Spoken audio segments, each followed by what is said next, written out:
if I don't belong, will you set me free? Will you burn with me? Burn with me? Trapped here in this hell I made. And if I don't belong, will you set me free? Get me out of my misery. Will you burn with me? Burn with me? Trapped here in this hell I made. And if I don't belong, will you set me free? Get me out of my misery. Will you storm the gates of hell just to burn with me? Just to burn with me. Just to burn with me. Will you storm the gates of hell just to burn with me?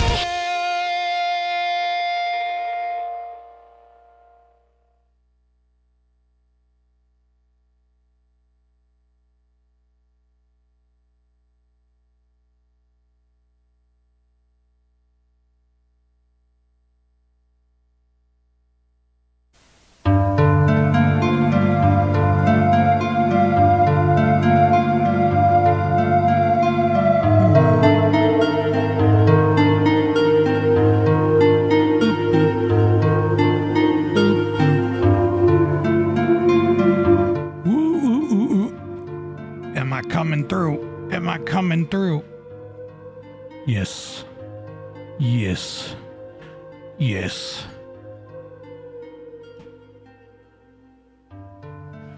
Oh, what's up, guys? What's up, guys? Let me get my tracking going. Ah. Boop, boop, boop, boop, boop. Boop, boop, boop, boop, boop. Oh, Lordy, he coming. Oh. Oh, thank you for the dono, Toasty. Thank you, thank you, thank you. Oh. All right. So what's going on today? What's going on with this? Bet you guys are all wondering, what the F? What's so special about today? Well, first of all, what's up, Sin? What's up, Kaiju? What's up, Amelia? What's up, Mink? What's up, Toast? Doom? Amelia? This is fake, I think? No, this is real. The One Piece is real. Sampo. Sachiko. What's up, guys? So, let me explain to you what's going on today, alright? Let me turn this fan down, that'd probably be good. Okay. So, what you see right now, the Rida.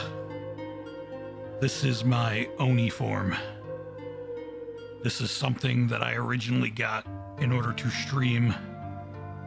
But here's the thing. This is like a Super Saiyan form, right? This takes up a lot of energy. Takes up a lot of energy. It's like, and I'm getting older and stuff, so like I'm sure you guys have noticed that I'll go long periods where I just don't stream at all. That's because as I've gotten older, man, keeping this form up is tough. Like, this is my third time using this form this week, and I'm about ready to pass out. It's rough. So I'm like, you know what? I can't just keep not streaming. So originally I thought, well, maybe I could like convert myself to a flesh streamer, but then I'm like, no, I don't want to use my human form because that's fat and ugly. I don't want to use my fat and ugly human form. That's not going to be fun for anybody, especially me. So I came up with a solution. A low power mode that'll allow me to Real skin, no thanks. Exactly. A low power mode that'll allow me to stream without being fat and ugly. The music change was perfect. It'll allow me to stream without being fat and ugly. And it'll be great for everybody. So I will be right back to show you that. Boom, boom, boom, boom. Boom, boom, boom, boom. Boom, boom.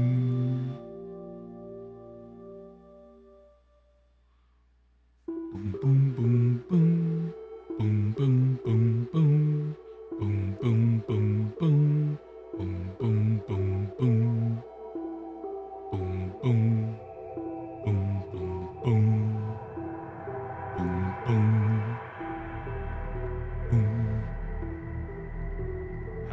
How do you guys feel about ears? How you guys feel about ears? How you guys feel about ears? Oh, I'm an edgy boy. I'm Shadow the Hedgehog. I love Latinas, Sonic.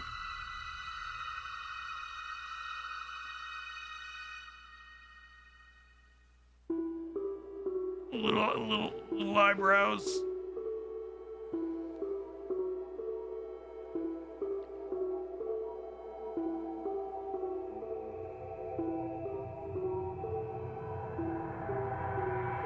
Ida.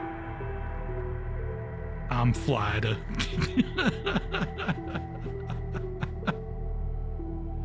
Look, this is my low power mode.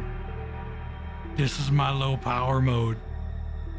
So you are a furry. I'm a cat bat. Rah, rah, rah, rah, rah. Rah, rah, rah, rah, rah. Rah, rah, rah, rah, rah. More of a cat than kaiju, yeah. Yeah, although kaiju is 100% cat, I am 50% cat, 50% bat, 50% oni, 100% rider. Yay. Yeah. Nothing's more of a cat than kaiju, that's fair. Boom, boom, boom, boom. Who said smash? I don't see that in chat. Hold on. Boom, boom. Oh, Sachiko. So, Sonic OC with the Shadow Con. All hail all hail Rider. Kittens rise again. What's up? Let's take it. Let's check this out. Hard eyes, motherfucker.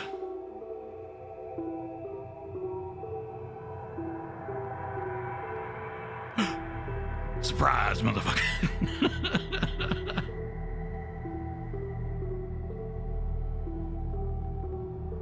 I got eyes. I got eyes that do stuff.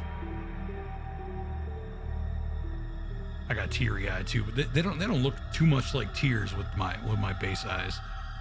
So I can combine them with this. And, oh no! Why? How could you do this? How could you do this? How could you steal my fries, motherfucker?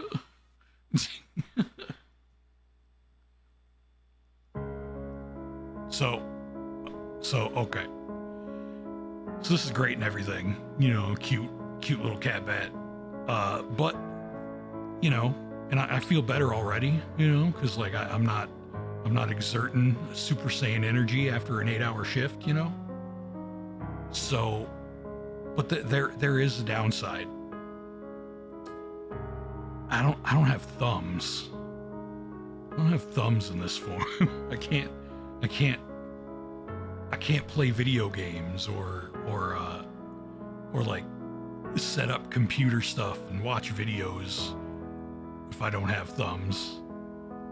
So I need a little bit of help. I do have legs now. Yeah, I got 4 of them. Even my cat has thumbs. I don't. See, low power mode means no thumbs. So I needed a little help. And see, the whole reason I was able to transform like this in the first place is because I had help. We got character development. Yeah, 4 of them. So I got help from somebody who allowed me to use this form. Granted me this form. Like, she didn't make the form. She just gave me the ability to access it. And I was like, I'm gonna need some help so that I can play video games and stuff on stream. So let me bring them out right now.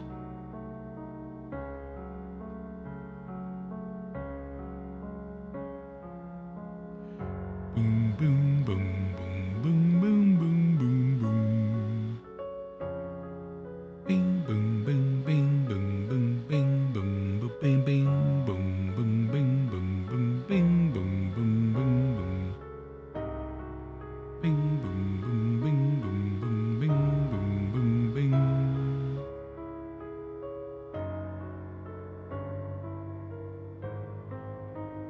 Boom bing bing bing bing bing bing bing bing. Boom bing bing boom boom bing boom boom bing.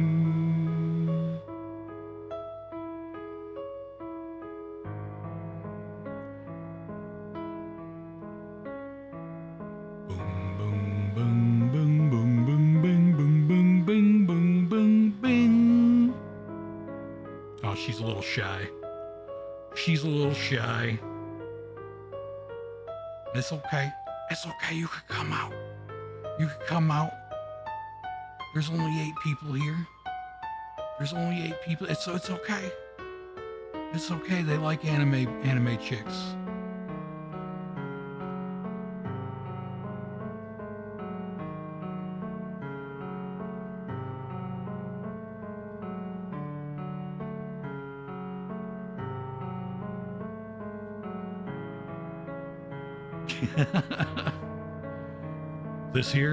This is Maya. She is one of the girls.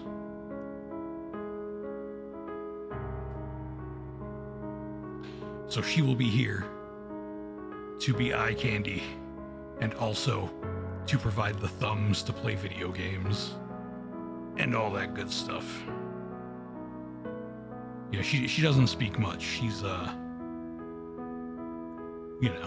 4 ears. Yes, she's got multiple ears.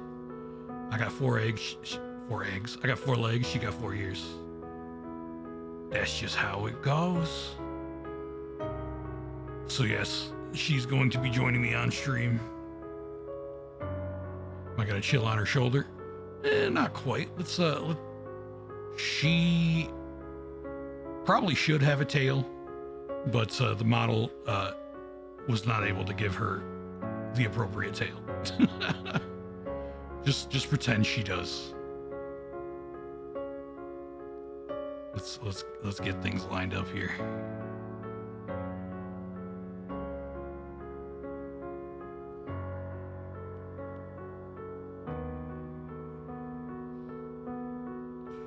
What's up, Flash? Welcome in, everybody, into the Booba Void. Yes. So this is the new presentation where Ryda gets uppies. Ryda gets uppies. I figured my chat might appreciate some. She does have little whiskers. Yeah, little whiskers. She can do stuff too. She got the dread face. She's got the sad face. She got the dead eyes. I don't see what that does. Oh, I think that's just happy face, but she does that already. And then she's got smug.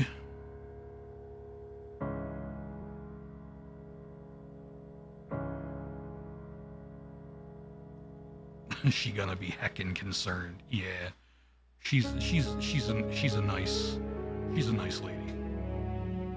She's a nice lady. So she's going to be joining me. But here's the thing. So my Oni form, that's still Rida. That's still Rida. It's not like I'm retiring it or anything like that. What's up, Alex? Oh no, the furry has discovered my cat form. I'll call her Maida.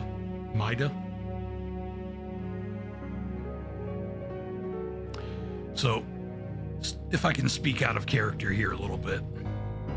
I was originally getting a female model, and I'm still getting a female model, but the more I thought about it, the more I just didn't like the idea of being a Bobby Niku. Like, just seeing my voice come out of a cute girl will make the cute girl seem even less attractive to me, I think. You know, like I got a very deep old voice. So I was like, you know what? Let's take the Azuri method, and let's be a cute little familiar, and be joined by a cute girl, you know? And that'd be great. But also, I'm taking inspiration from Rosa, and I'm going to have multiple different girls that can join me. So Maya's my first, and you're going to be getting Rida's little sister. The Vizuki method? Yes. So you're going to be getting Rida's little sister at some point. Her name is Reina. I still got to pay for her rigging. But also, anytime I find a model that I think is cute, that I can afford, I'm just going to snatch it up and turn it into one of my, what should we call them? Servants? Like, or attendants, like the Velvet Room? Dr. Girlfriend, I don't know about that, man. I don't know about that, man. Handlers.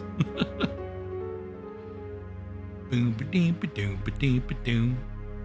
So yes. So the reason why I wanted to do this on today is because I had 8 videos in the can from the React channel that I was bringing over to the main channel, and those have been doing good. So I'm glad about that. But those are all with Demon Rida. A familiar people have to share in book time slots for. Yeah, pretty much. So like, I wanted to not have more old Rida content scheduled. What's up, Goomy? Goomy. This is Maya. She's cute. She has thumbs. But also, what a Black Friday deal. 2 Ridas in one stream. 2 Ridas, 1 stream. Oh man.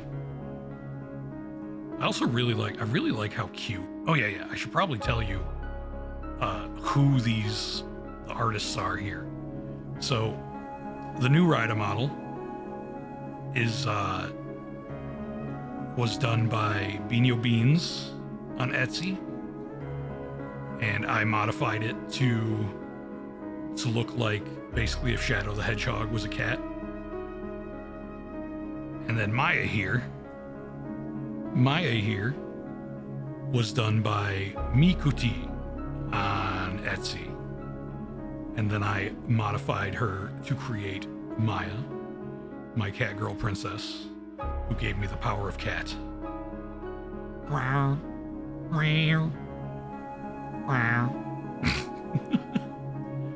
It'll also give me a reason to meow on stream, which is great because, you know, everybody likes meowing. Very head pattably, yes. Yes, very, very head-patable. No. No. No. Well. Now, my content isn't gonna change. I'm still gonna play the video games I play. Still gonna react to stuff. In fact, I got 9 videos to react to today because since the video just got published today, I have no more stuff in the can. So I have to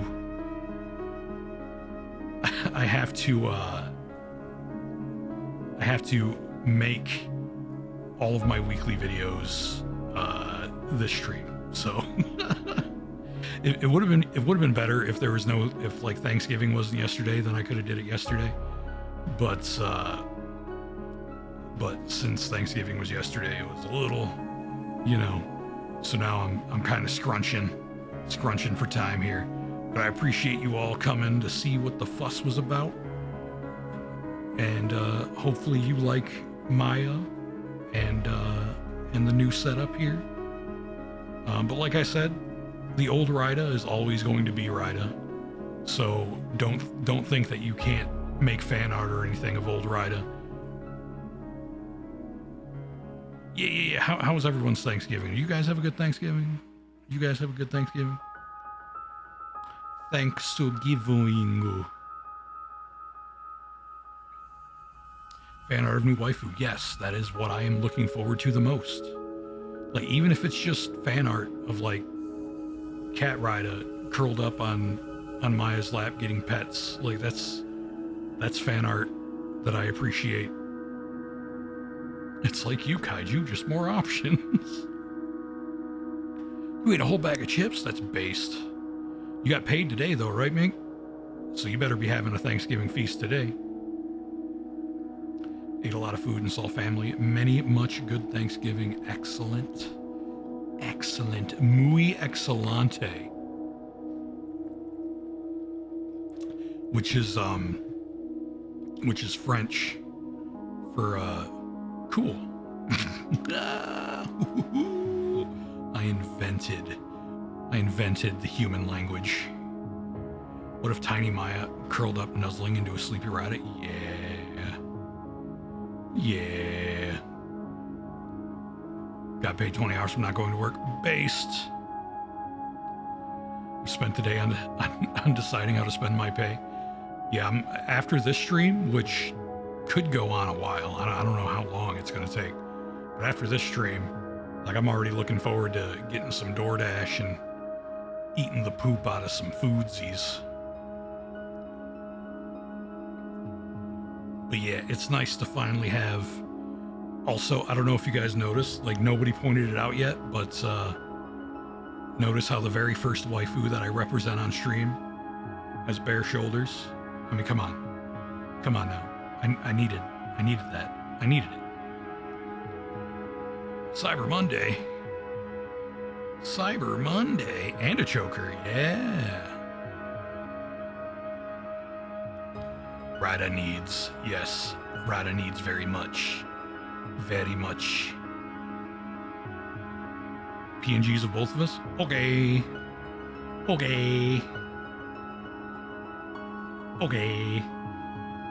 Yeah, like I said, the small mouth is great.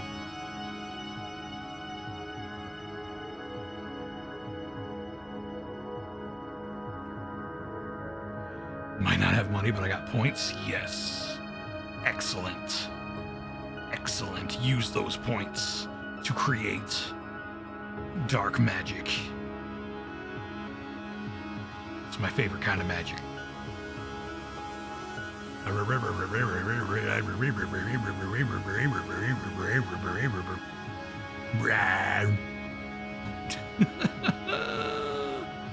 All right. Holy crap, it's been almost 30 minutes already? Jesus. I prattle on too much, man. Oh, all right. Should we get into some videos?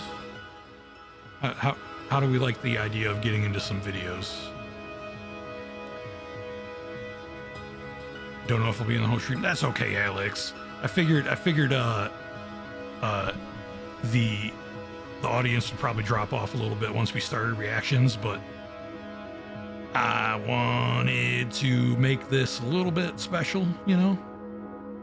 Because, like, I don't know, I feel like it would have just been a little anticlimactic to just start the stream up and be like, oh yeah, by the way, guys, I'm doing this now, and yeah, let's get into React video.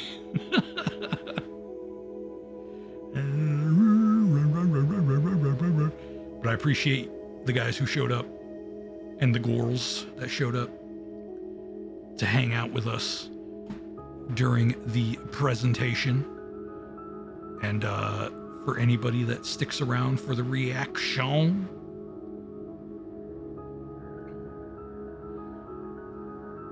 Wins Gata? I mean.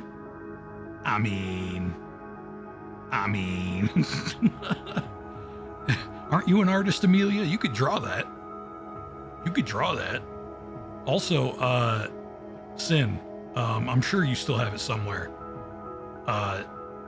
In the Discord, send Amelia that one picture of me tonguing the shit out of Sky's ass. I've got something for everybody here at the Ride of Zero channel. Even gay stuff. And I am extremely straight. Well, I say extremely, meaning like, you know, I love me some women's. It was a nice reveal. I like.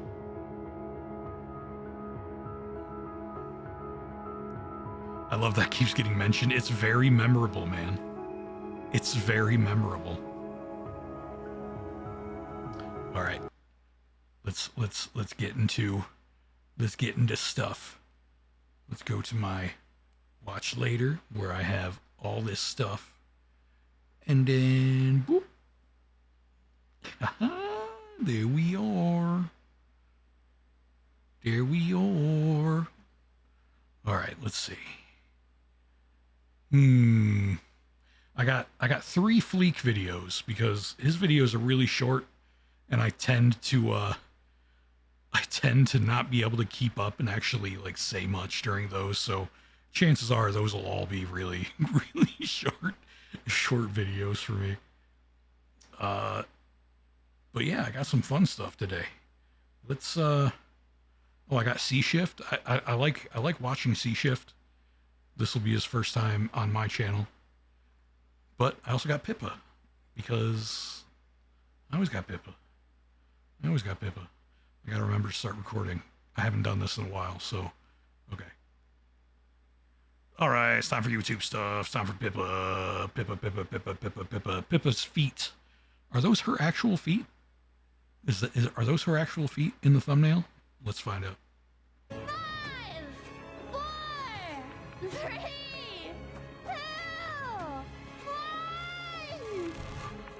2, 1.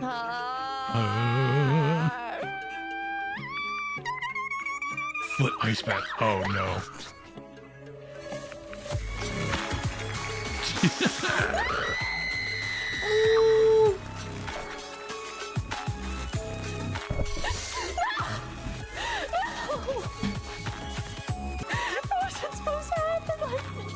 It wasn't supposed to happen. Oh my god. I will be right back. Yeah? Get in the ice bath, Pippa. Let me just check on the bottom of the screen. I'll be right back. A few moments later. Get in the ice bath, All Pippa. right, chat. Oh no. Gotta shill. I have to shill. Oh no, this is real. I have to shill, obviously. This is real. There's the ice. You can see my feet in the reflection. Oh no. You can see my feet Pippa's in the reflection. forbidden peepers. Oh my god. Feetsies. Except, thank you. Don't jog the camp and get doxxed. Pretty sure her docs is out there. I don't know. But It's too cold. Was this your idea or the sponsors? It was my idea. it was her idea. Hoisted by her own Because I want petard. to keep doing more Stellasaurus streams, and I don't know how to keep you guys watching them. Aw. I don't know how to make you guys keep watching Stellasaurus. So I deal with that all the time, man. Like when you want to keep doing something, but you're like, I don't know how to make this more entertaining for people. But unlike Pippa, I'm not an actual girl, so like I can't just show my feet on stream.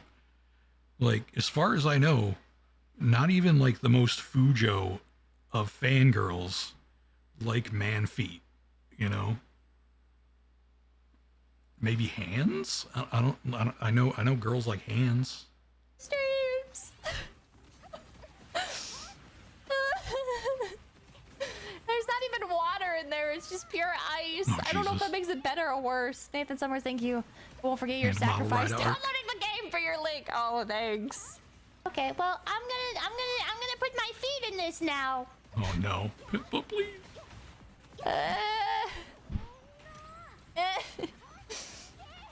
Oh God, it's cold.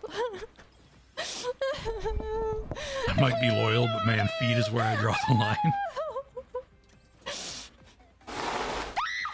Oh, she's dinky.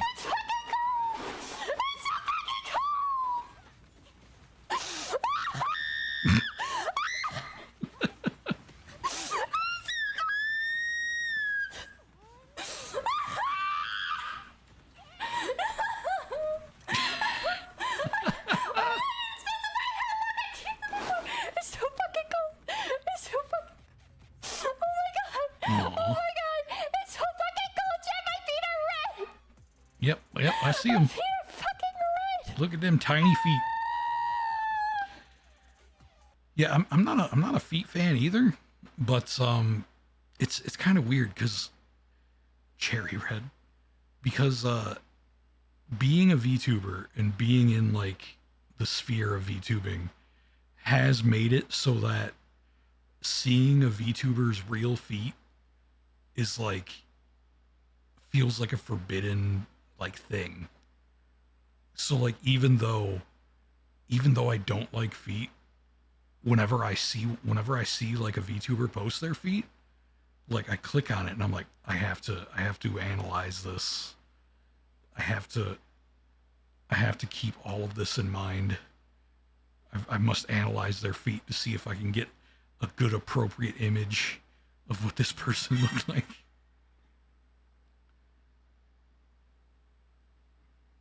I must stare, yes.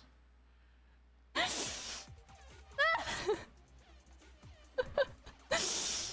thank you. I'm so glad I stayed up. Panda Company, thank you. Just it. It's close enough to water. What the hell? Drexel, thank you.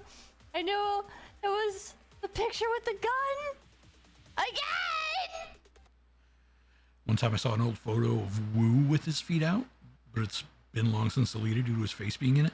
You mean real Woo? Super forbidden. Let my feet warm up a bit. Jeff Bear, thank you for the 10 gift peepees. Thank you. Didn't give peepees. Okay. Oh my God. Oh my God. Wait, I should have put my feet in after. After what? After the stage started, I should have set it up. Does moving my feet help? No, that makes it worse. That makes it worse. Oh my God, it's so fucking cold. Oh my God, it fucking hurts. It's so cold. It's so fucking cold. Shit. I can't do it. I can't do it. It's too cold. It's too cold. It's too cold. Oh my God. Oh my God. It fucking hurts so bad. Chat, look at how fucking red my feet are. Add salt to make it colder. Is that real? I thought salt like melts ice. Is that a thing? Is that a real actual thing? My foot is bright fucking red. Just like I imagined. Okay, thank you. Did you only put one foot in? No, I put my other foot as well, man. She's got some long toes. Oh my God. That's the thank you. I came just in time for the actual content. Okay. Oh, fuck. This one started automatically. Oh, my God. Oh, my God. Oh, my God. It's so fucking cold. It's so fucking cold. It's so... You know, maybe I could do a challenge stream similar to this, like playing Ninja Gaiden, wooden sword only, with like, I don't know about like a foot ice bath. Like that'd be a little too wet for my room, I think, but with like some kind of external distraction type thing. Like, I gotta workshop that. so fucking cold. It's so fucking cold. But here's proof. Here's proof. Both feet are in it. Oh, I just twisted my leg. I twisted my fucking leg.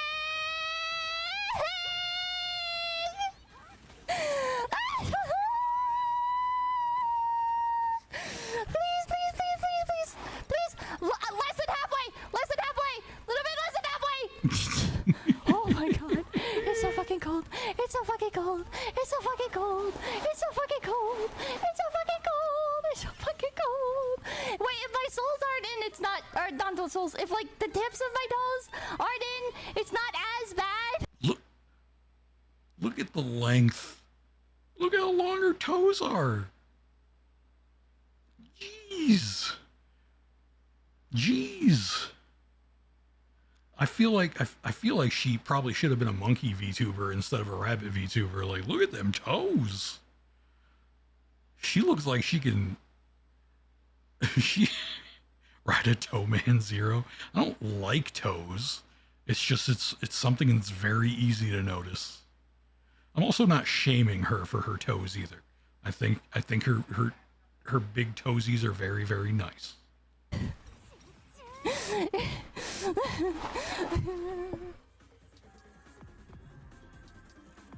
Oh my God.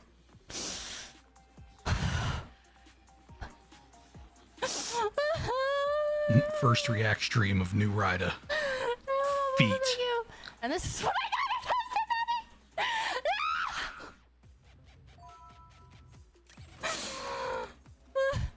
Oh fuck. Okay. Back in. Okay, just 1 foot. Just 1 foot. Maybe it's not as bad. And like, I can definitely understand because your feet are so weak to that kind of stuff. Like, I wear socks when I'm at home. If I take my socks off and just chill watching TV just with my socks off, that shit starts freezing. It's wild. Maybe it's not as bad if it's just 1 foot. Right? Orange Dragon, thank you.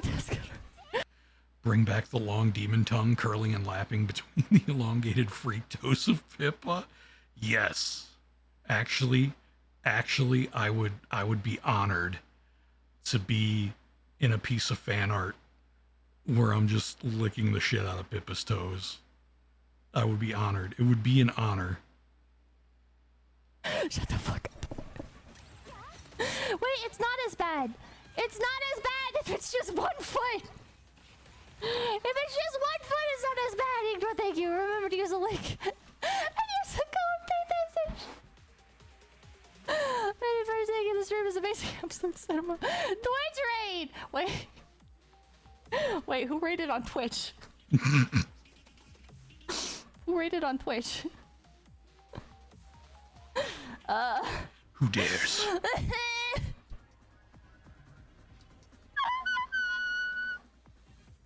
Okay. All right. Almost always have socks on. Same here. All right. I take my socks off when I go to bed. And obviously when I shower. You know what? I think I'm building a tolerance. Jesse the Heavy Guy, thank you. You're a trooper, Pippa. Thank you. I think I'm... No, Pippa, I don't think you're building a tolerance. I think the nerves in your feet are dying. I think you're getting frostbite. building a tolerance. I think I'm building something of a tolerance to this, chat. A little bit. She's numb, I'm yes. I'm feeling not great. It's so cold. Stop, thank you.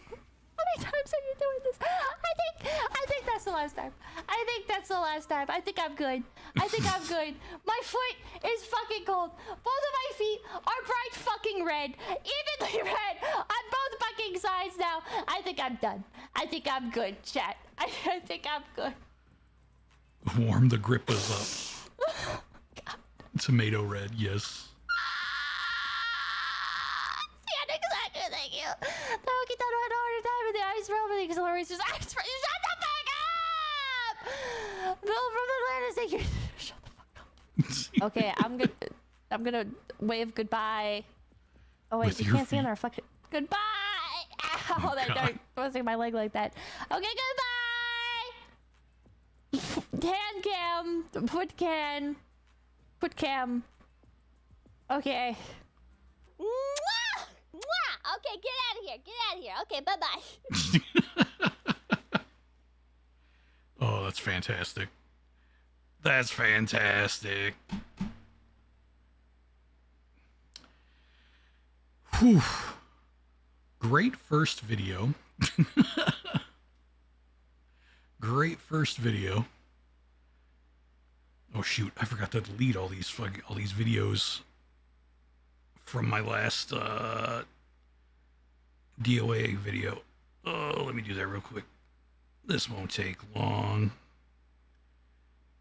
This won't take long.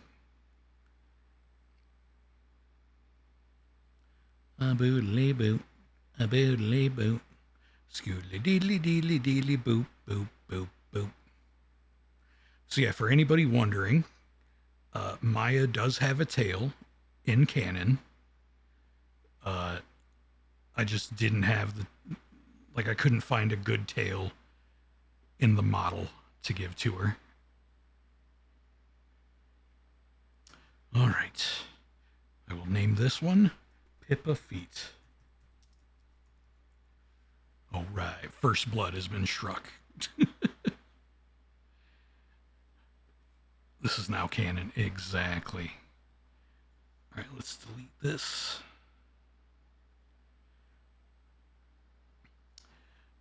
Maya has the "this is fine" look down. She's just vibing. She's just happy to be here. She's just happy to be here.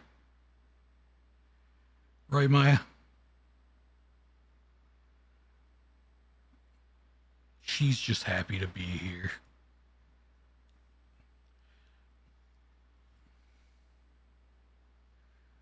All right. The creepiest cut in unused content in gaming by C Shift. Let's go. Perfect. Big fan of this guy's videos. This is Ren and Stimpy, the Hi, critically Ren acclaimed and and Stimpy. simultaneously controversial animated series that left its mark on 90s kids for its crude, borderline obscene, and occasionally violent humor, as well as its unabashedly bizarre and wacky tone. Do you have any rubber walrus protectors? Call the police. See, in the 90s, Nickelodeon That's Maya. Call the police. was chock full of shows that definitely straddled between providing eye-catching animation aimed at a younger audience, while also bestowing older viewers with enough adult humor to keep them entertained as well, but there was never quite a show on the network that broke that balance more than Ren and Stimpy. With its oddball sense of humor and unmatched level of adult-oriented themes and jokes, Ren and Stimpy would become one of the network's most beloved and downright absurd shows. Of course, Ren and Stimpy's popularity would gradually evolve in scope beyond just the confines of the television network, as it would eventually go on to have a surprisingly vast series of video game adaptations, with arguably the most popular example being Ren and Stimpy: Stimpy's Invention. Though the game wasn't exactly a critical darling, receiving fairly average reviews, fans of the series have cited this one in particular as the duo's best video game-related outing. It's weird, it's wacky, and it's peppered with puzzling visuals, but if those descriptors don't perfectly encapsulate what Ren and Stimpy's all about, then I don't know what does. However, over the years, players have uncovered a myriad of eerie, unused assets. So I had never played any Ren and Stimpy games. Your older cousins watched all of them? Yeah, I grew up watching Real Monsters and Angry Beavers. I explicitly remember one of my core memories growing up was literally losing sleep because I recognized Daggett. I recognized his voice, but couldn't place it. And then like hours later, I was like, it's Invader Zim. Keep in mind, this was when I was like 9 through 13, like somewhere around there. tucked deep within the game's files, including one particular image that was never implemented into the final game, but still left users unsettled enough to leave a lingering effect on them. Deep in the game's files lies an ominous picture of Ren mindlessly staring deep into the titular machine, with his pupils non-existent and a background comprised of a nauseating shade of vomit green and a pattern consisting of hams, for some inexplicable reason. It's Ren and Stimpy, don't question it. It's a spine-chilling image that, to this day, remains a head-scratcher in regard to the context behind it. This is what I'm talking about today, gaming's most disturbing pieces of unused or scrapped content. Enjoy!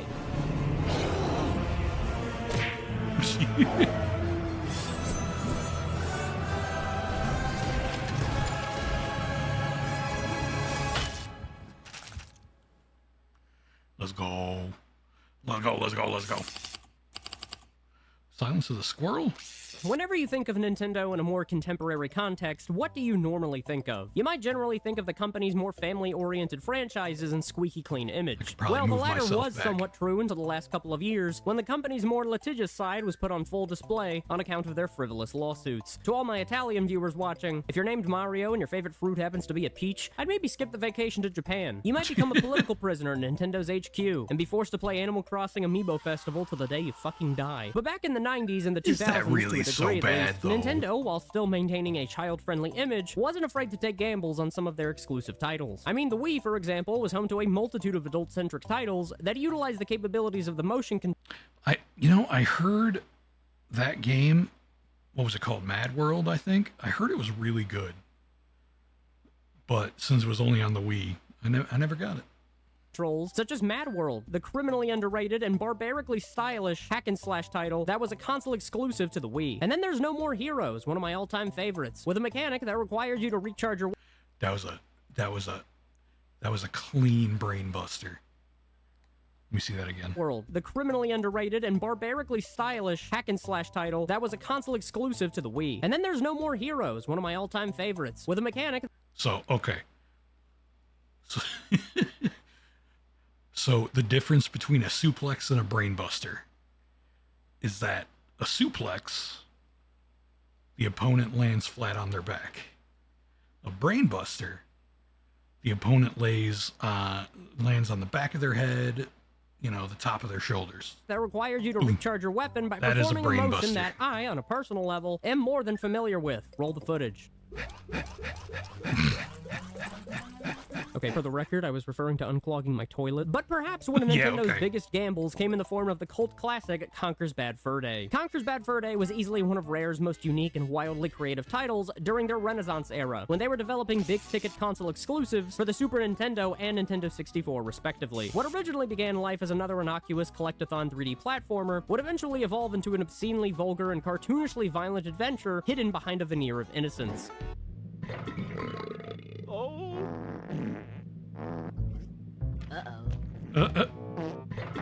no! I think I've had too much!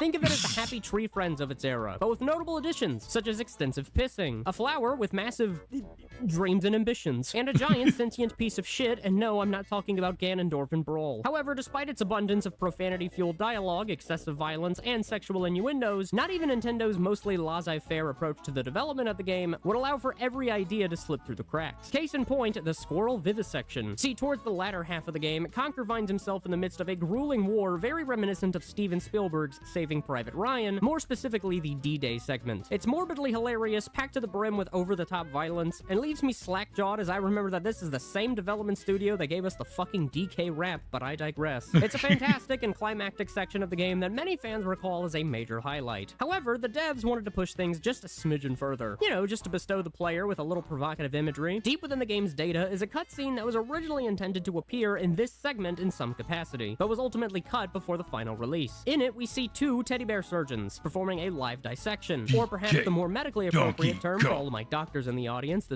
So Conker playthroughs win? I mean, that's on the table, man. I gotta find a way to play it, because I still don't have a 64, and I would rather play the 64 version than the Xbox version. But I mean, we'll see, because I heard the Xbox version was censored.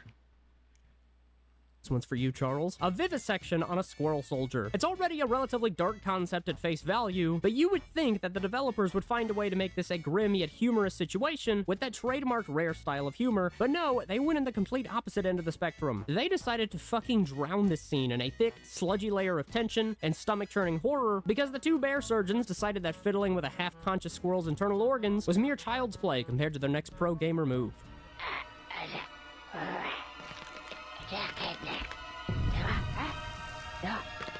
Needless to say, this was quite a grotesque and unsettling scene, even in the grand scope of Conker's Bad Fur Day as a whole. Of course, Rare would eventually remove this scene at the behest of Nintendo, but it allegedly wasn't exclusively due to the stomach-churning violence, but more so because of its resemblance to real-life Nazi experiments that transpired during the events of the Holocaust. Regardless, this scene was never brought to fruition through traditional means, not even in the Xbox remake of the game as a grisly bonus feature or additional scene. Regardless, Conker's Bad Fur Day lives on as one of gaming's most unique and cherished 3D platformers of all time, and considering that it's been well over a decade since we've seen him in any official capacity, I'd say that it's about time for a comeback. But then again, Rare is owned by Microsoft now, and if you know anything about their current state of affairs, you know that modern-day Xbox and logical choices are quite antithetical to one another. True. At least we have the fond memories to look back on.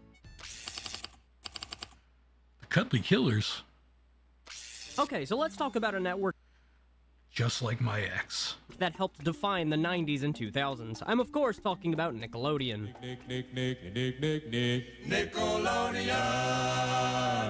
What more do I really need to say about Nickelodeon? It's packed with acclaimed and ubiquitously recognized shows that any 90s or 2000s kid can immediately identify at even the most cursory of glances. Now, during these two respective decades, I would argue that Nickelodeon was operating at the Nostalgia apex of chemicals. popularity. So naturally, loads of merchandise and Nickelodeon-themed products would line the shelves of your local Walmart and get gobbled up by kids who worshipped that orange splat logo like an otherworldly deity. Of the many products that made their way into stores, I was always more of a Cartoon Network kid, but I did like a lot of Nickelodeon shows. it was the video games that I and many others remember the most fondly, and Nickelodeon was gradually becoming more aware of the crossover potential between the characters, which would lead to a myriad of titles that centered around the convergence of Nickelodeon's most iconic animated shows. There's Nicktoons Racing, an abundance of Flash games that were proudly featured on Nickelodeon's own website. Hell, they made a crossover within a crossover by combining Nicktoons and the fucking MLB. And the Nicktoons characters had faces stiffer than me after glancing at the Black Friday video game sales. Yes, I love a good deal, goddammit, can you blame me? The most iconic example, or should I say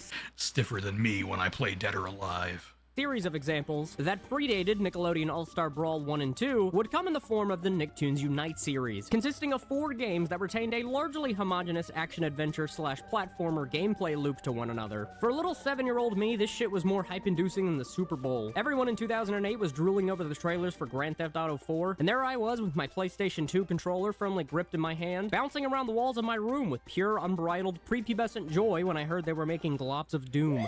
Now, the one that I remember playing the most was undoubtedly the third game in the series, Attack of the Toybots, which many consider the best of the 4 games. As the name implies, it sees the Nicktoons characters crossing paths once again and taking on a militia of robots manufactured to resemble toys. It's nothing mechanically deep, as it's mostly attacking, jumping, and blasting at whatever's made of mechanical parts and hardwired to attack on sight. A Nickelodeon Souls-like, this game is not. But then again, none of these games were, and that's a-okay. I still enjoyed them. Now, since a bulk of this game takes place in a factory that's rampant with combative toys, you're more than likely going to be familiar with the most common.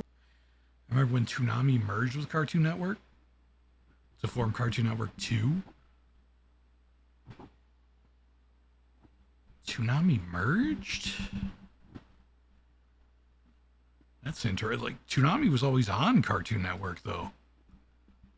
Enemy in the game, the pink bear. It's like this game's equivalent of a raccoon. It's so fucking adorable until you get too close, and then your face ends up resembling a disgruntled butcher's cutting board. However, these bears harbor a shockingly dark secret that wouldn't be discovered until a multitude of years later. See, sometimes when you stumble across a specific area of a level, you'll find some of these boxes that can occasionally house the aforementioned pink bears. They'll line the walls, they'll be scattered into random corners of the map, and sometimes they'll just be sitting out in the open, minding their own business until you violently smash it for the sole reason of acquiring a few measly pieces of currency. I hope you're happy with your misdeeds. However, all of these boxes, regardless of the placement, have one thing in common. The back of said boxes are never revealed to the player. You'll get side shots, front shots, angled shots, but never back shots because this is a kid's game. At first, this could seem like mere coincidence, but as it turns out, this was all a deliberate attempt at concealing an unsettling message that the developers covertly snuck into the game. See, data miners were able to find the model of the pink bear box and, contrary to what they initially believed, discovered that the back of the box was completely modeled. However, they found an immensely disturbing message etched onto the back. Or should I say, series of messages. Take a look. Yeah. Holy shit. I don't know what kind of twisted, sadistic developer decided to tap into their deep-rooted childhood trauma and plaster it onto the back of a box found in a Nickelodeon game, but whoever you are, I hear therapy's not a bad option. I have no clue how this was able to slip past the higher-ups or any of the other members on the development team, but talk about leaving your mark. I mean, God, everything about this just makes my skin crawl. The blunt, abrasive threats, the 18+ label on the side, and you want to know the worst part? This is technically in the final game, but because you're unable to freely turn the camera, and by extension take a peek behind the boxes, you're blissfully unaware of the horrific messages written on the back of the box, meaning that it's technically an unused asset. Shockingly, this isn't the only disturbing Nickelodeon-related unused secret, not by a long shot, and it's not the only one I'm going to be covering on this list. With the resurgence of Nickelodeon games making their way— Which game is this? Attack of the Toys? Attack of the Toy Bots. Yeah, Attack of the Toy Bots. It looks like it'd be a PS3 game with the widescreen. And the consoles, who knows? You might have already uncovered one when playing your favorite Nickelodeon game. Let that sink in. Disgaea 2. Okay, I think so I might have next I'm heard going of to be this. talking about a game that I know next to nothing about, aside from this one highly specific and disturbing scrapped alternate ending, so I'll just cut right to the chase. This is a game called Disgaea 2 Cursed Memories, the second entry in a game franchise with more titles than there are sophisticated Soulja Boy lyrics, which is exactly 1, 2, 3... Now in Disgaea 2, there are a multitude of endings that you can unlock, depending on whether or not you meet certain criteria or perform specific actions. In the case of Disgaea 2, the endings run the gamut from prophetic, in the scope of the series at least, to melancholy, to downright mental scar-inducing, with one ending in particular being so vile, so egregious, and so grueling to experience that it was actually completely removed from the game's international release. At the end of the game, you'll more than likely experience one of the game's two main endings, the good ending and the worse ending. Although it should be noted that there are a plethora of other endings that you can obtain, but these are the two primary ones. The good ending is about as wholesome as you can imagine. Adele, or Adel, slays the final boss, gets the girl of his dreams, and they both spend the rest of their days together in an epic yet ultimately heartwarming final conclusion until one of them dies of dysentery. But then there's the bad ending. In the bad ending, Adele, or Adel once again, successfully defeats the final boss, but in a morbid twist is brutally killed and then possessed by the final boss, which leads to him viciously murdering two kids, Taro and Hanako. Yeah, talk about polar opposites. It's like two politically opposed family members arguing about economics at a holiday family dinner. It's no fun for anyone else watching unless you're itching for an excuse to bolt to your room and cry to the tune of Spirited Away for the fourth Thanksgiving in a row. This was already an appallingly gut-wrenching ending, which thankfully wasn't the canonical one, but the original Japanese release decided to crank things up a notch and make this go from White Album era Beatles to Iowa era Slipknot. Yes. People equal shit. If you play the Japanese version, the ending remains largely synonymous to the original, but with one cruel twist. After watching the credits for a while, you'll hear the petrified screams of the children as Adel, or Adele, doesn't just kill them, oh no. He goes full Hannibal Lecter and fucking devours them. And while it might sound comparatively tame when placed against the audio feats that more modern games are capable of producing, it's still horrendous beyond belief no matter which way you slice it. Naturally, this aspect of the ending was outright removed from the international release of the game, but to this day, the Japanese version specifically still contains the blood-curdling audio of what is undoubtedly child cannibalism. Dear God. Good times. All of this sitting is getting me a little bit drowsy. Let me just stretch for a bit and... Oh God. Oh... Sorry about that, guys. I ended up tripping over my abundance of cords that are strewn about my apartment. And you know what? I'm starting to get sick of it. Thankfully, I can at least have a modicum of solace when it comes to my wireless earbuds. We love cannibalism. This video is sponsored by Raycon. Raycon's everyday earbuds have become a go-to gift for the holidays. They sound great, last all day, and then some. With 32 hours of battery life, and actually stay comfortable no matter how long you wear them. Over 4 million people already have a pair, so if you've been curious, now's the time to try them out. For Black Friday and Cyber Monday, you can get up to 30% 30% off of all Raycon products. Perfect for gifting, or keeping for yourself. That's what I did. Personally, I love using these things while I'm doing my household chores or working out. In fact, they fit so seamlessly in my ears that I tend to forget that they're there in the first place. And in terms of audio quality, these bad boys are top-notch. And they're extremely affordable compared to the competition. And if you're miraculously not satisfied with Raycon, they're offering a 30-day happiness guarantee, so there's quite literally nothing to lose. And if you're still somehow not convinced, check this out. So I have a Raycon set of headphones. I actually like them. Yeah, I like them a lot. I don't like how my guitar sounds through them though. Like when I use them and just plug into my my Line 6. But on average, like listen to music, you know, all that stuff sounds good. Raycon's going big for Black Friday and Cyber Monday, like I mentioned earlier. Everything's going up to 30% off. Just click the link in the description or go to buyraycon.com/cshift to save on Raycon audio products site-wide. Once again, that's buyraycon.com/cshift to get up to 30% off your order during Raycon's Black Friday and Cyber Monday sale. Thank you to Raycon for sponsoring, and without further ado, let's get back to the video. Oh yeah. By the way, Amelia, what did you mean when you said I think this is fake? Was that a like a joke, or did you think that like I was gonna pull a rib on you guys? Alright, so I wanted to preface this segment by asking you this. Who likes Flash Joke, games? gotcha. Now that's what I'm talking about. Who doesn't love a good Flash game? Flash games were a massive component of most 2000s kids' childhoods, and for good reason. They're free to play, simple to grasp, and more often than not, a decent method of entertainment if you have roughly 20 minutes or so to spare. So my favorite Flash game was Ex Mortis. It was a horror Flash game. It was really good. I liked it a lot. I think it's funny calling everything fake. That's true. That's very true. That's very true. I'm gonna start doing that. Sounds harmless, right? Wrong. Flash games were like yin and yang. You had to have two radically divergent entities on the same plane in order to create a sense of harmony. For every Super Mario crossover, there's a scary maze game. For every Fireboy and Water Girl, there's that fucking black licorice click-a-majig from Nickelodeon. Yes, you know the one I'm talking about. And for every Papa's Hot Doggeria, there's a Garfield scary scavenger hunt. I'm not even fucking with you. Play that shit at 8:30 at night, and by the time you're done, I swear to God, you'll have trousers more soaked than mine after waking up from my first puberty-induced wet dream. Dear God, man, developers were fucking ruthless when it came to Flash games. Maybe it's because they weren't confined to certain rules and regulations, like with a traditional video game, but good God, man, I came here looking for Minnie's Cookie Kitchen. 3 hours pass, and next thing you know, my sleep paralysis demon starts bearing a resemblance to Goofy. Fucking Goofy. However, for all of the rug pull jump scares that Flash games maliciously pulled on kids, the most startling discoveries, at least for me, were the covert secrets that were originally intended to be left undiscovered. Case in point, SpongeBob Saves the Day. SpongeBob Saves the Day is an officially licensed SpongeBob. I know about this one. I think this is about that one really creepy set of eyes and teeth.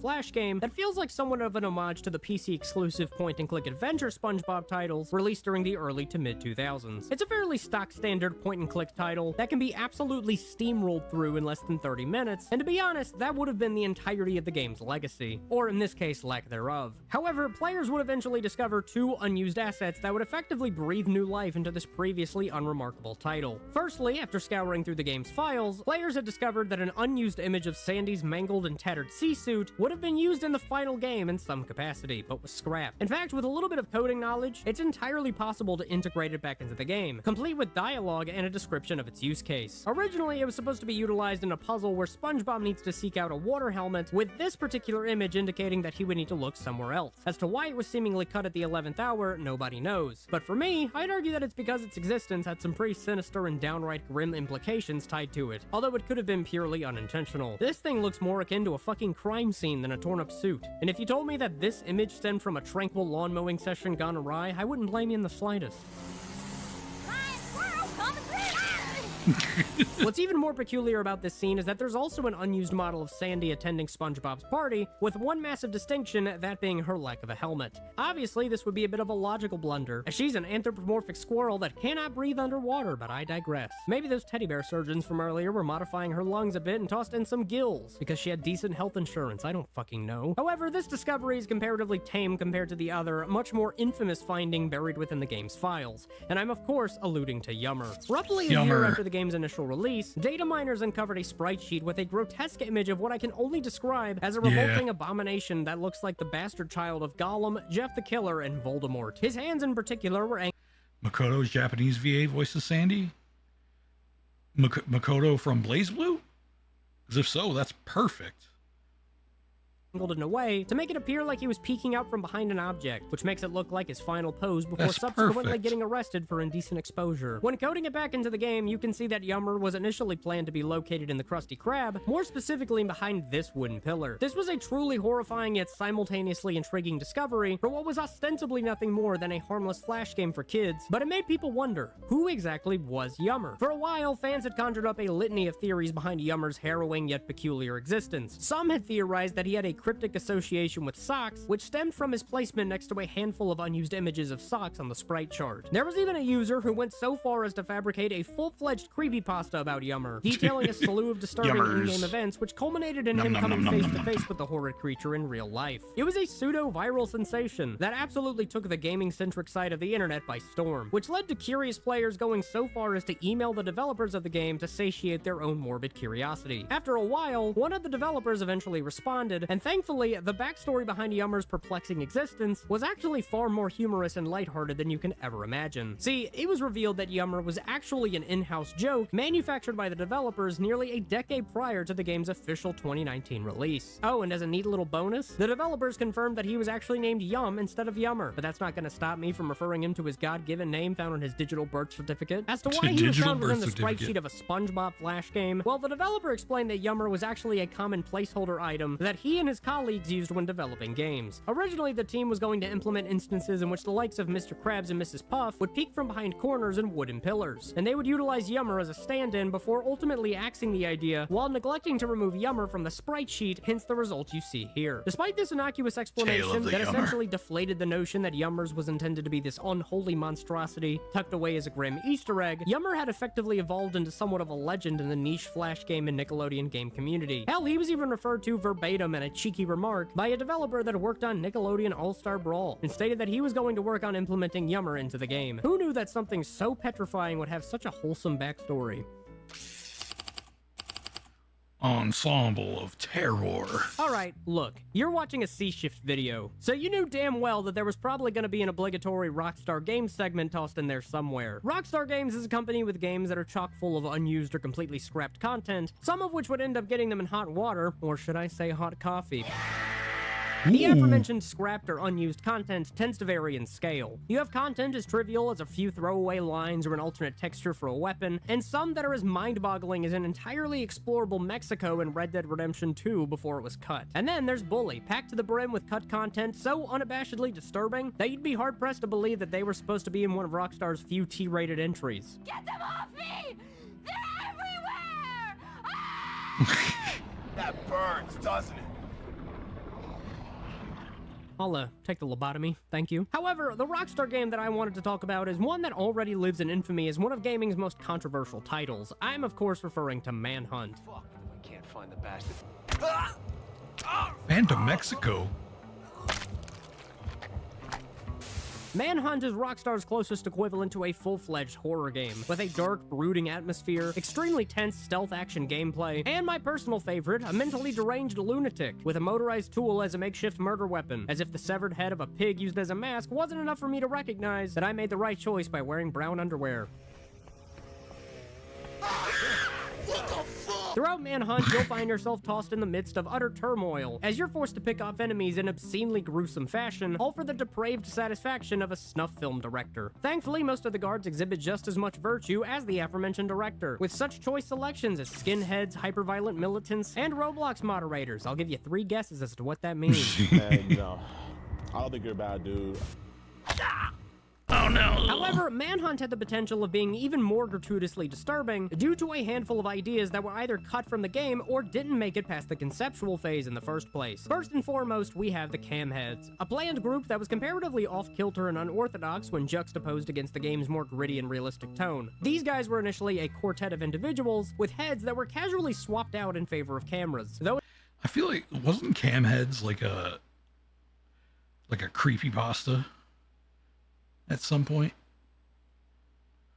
it's unknown as to how integral they were to the game's story. In fact, their narrative impact is such a mystery that players have debated whether they were a group that you could encounter in the game or not. Some theorized that these were actually going to be the cameras that recorded James Earl Cash during his violent escape from Courser City Prison. It's also a logical nightmare to think about. Are they humanoids, highly sophisticated robots, static figures made to capture footage with a dramatic flair, a manifestation of someone's twisted roleplay fantasy? Hey, just asking. Some have also theorized that the scrapped cam heads would loosely serve as a source of inspiration for the now iconic creepypasta known as camera heads, though this could also be nothing more than sheer coincidence. However, the cam heads would eventually see the light of day in the form of an Easter egg in Grand Theft Auto Online's arcade cabinets. But that's only scratching the surface, because next up we have a cut enemy by the name of Kenneth Jefferson, known colloquially as the Scarecrow. No, not that one.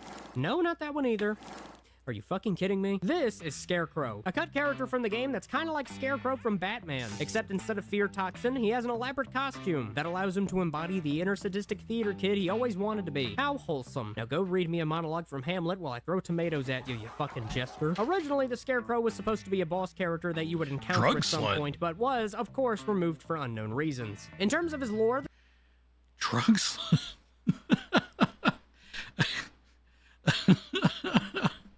Like, I could see that being an edgy thing that, like, a woman might, like, paint on herself, but I feel like a man calling himself a drug slut is just, like, it's just very strange. Like, stranger than usual. The Scarecrow was originally the head honcho of the Smileys, one of the aforementioned sleazy gangs that you clash with during the events of the game. However, after a catastrophic event put him in a negative light in the eyes of his followers, he was ostracized from his group and relegated to a homeless, mentally deranged tramp. Some fans believe that the Scarecrow would eventually evolve into the homeless man that the player escorts in a level during the game's development, as they both share relatively similar features and even act in a similar fashion to some extent, but this is easily disproven by the fact that both characters have distinct names from one another. Now, while there are some other cryptic pieces of scrapped content, the final one that I wanted to talk about is a cut group that never made it into the final game, although some remnants of its existence still remain: the Clowns. The Clowns were, as the namesake would suggest, a planned group comprised of members that don clown makeup. It's kind of their calling card, and it's kind of unsettling until they start rushing at you with mirrors duct taped to their foreheads. But then at that point, it's not scary, it just kind of becomes a bit personal. Originally, this group was intended as the final gang that the player would encounter in a scrapped segment that would take place in a museum, which of course only made it partially into the final that guy's release. got some nice More hair. on that a little later. See, the Clowns were very similar in nature to the Smileys, as they were going to be depicted as mentally ill thugs that fully embraced the killer clown image that has become quite synonymous with horror in pop culture. The individual designs would have ranged from wholly original to clearly inspired by some other entity. One of these examples is the ninth member, who dons a clown mask with a striking similarity to the esteemed and legendary comedian Oliver Hardy. However, the third member of the gang wore a clown mask with an eerie resemblance to the notorious figure known as John Wayne Gacy. And if you don't know who that is, good. Just pretend I'm referring to that one Western guy and crawl back into that little rock you were hiding under. Trust me, you'll thank me later. However, the references to John Wayne Gacy didn't stop there, because the bio for the scrapped gang indicates that they were officially sponsored by a man known as James W. Gacy, which is about as blunt of a reference as you can get. That's like if I made a game where the main antagonist is a video game YouTuber with long-winded explanations and contrived comedy segments, and I named him C-Shift. Haha, funny. Who the fuck wrote this? That being said, the Clowns would still come to fruition, albeit in a more subtle capacity. In a prototype build of the game, you can find the model of a corpse with clothes akin to the ones that the Clowns were supposed to wear. And in GTA Online, the aforementioned Camhead's arcade cabinet also features a segment in which you clash with a gang aptly named the Clowns. And if you think it's just a coincidence, it's bolstered by the fact that the game is essentially one elaborate manhunt reference. And of course, in the final game, you can still find the museum that was originally designed to house the Clowns, but of course, the inside remains inaccessible. Despite Welcome this back, abundance of Alex. scrapped content, Manhunt still remains a gritty and unflinchingly violent masterpiece to this very day, and has also garnered a relatively niche yet dedicated cult following that crosses their fingers at the prospect of another entry in the series. While the chances of a third game are admittedly slim, there have been rumblings of Cursor City, the setting of Manhunt, being an explorable location in GTA 6, and only that'd time be will tell cool. whether or not we'll get another taste of the Manhunt universe. It's a shame GTA 6 will never come out. I'm sure we'll get Manhunt 3 before we get GTA 6. In the hopefully near future. Babies. Who doesn't love a baby? I love babies, presidents love babies, Norman Reedus loves at least I don't like babies. Babies are too fragile. I don't trust babies. Like, babies are the only things in existence that come out the womb looking for death. Like, they just try to kill themselves. one baby. IGN loves dance party babies for the Wii. It is a little something for everyone. Hell, even musical artists love babies. Don't believe me? Listen to this. Baby, lock the door and Oh, fuck. turn Wait. the light. And when it comes to video games, even developers have a bit of fondness for babies. Well, most of them anyway, but we'll get into that in a little bit. For some The only time I will care about a baby is if it's related. That's fair. Yeah, I mean, of course I'll love my baby.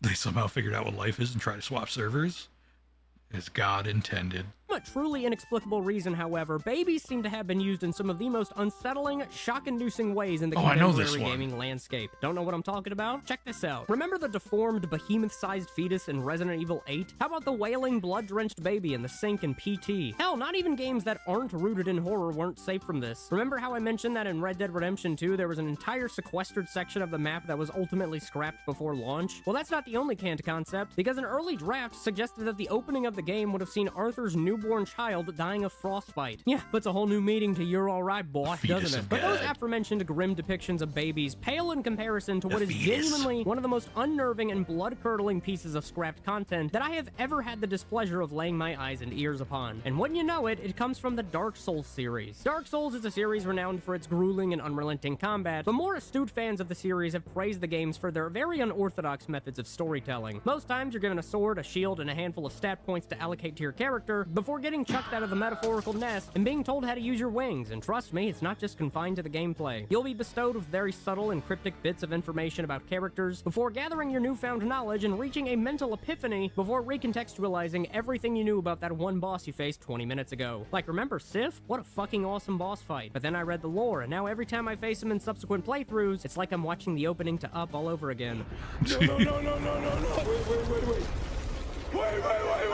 But in order to meet the character I'm referring to, we gotta fast forward to the third, and as of now, final entry in the Dark Souls series, Dark Souls 3. After slaying the Dancer of the Boreal Valley and gaining access to Lothric Castle, there's a chance that you'll stumble across an area known as the Consumed King's Garden, aptly named after the former ruler of the area, Osiris. Without divulging too much information, Osiris devolved from the overseeing monarch of Lothric to a sleazy, dragon-obsessed degenerate that was so hell-bent on preserving the posterity of his bloodline that he sacrificed just about everything else in the process, including his own sanity. By the time you reach him, he's a husk of his former self, emotionally writhing in agony and succumbing to his delusions as he desperately scrambles to search for his youngest son, Ocelot, who you can audibly hear due to his sporadic wailing throughout the boss fight. Yeah, pretty disheartening. Here, I'll show you a little bit.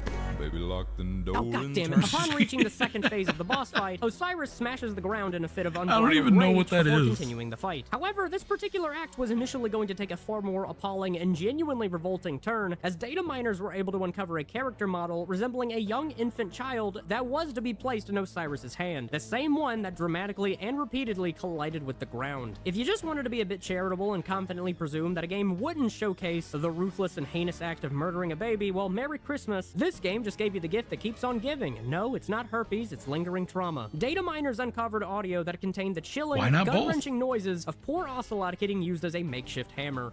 My dear little Ocelot.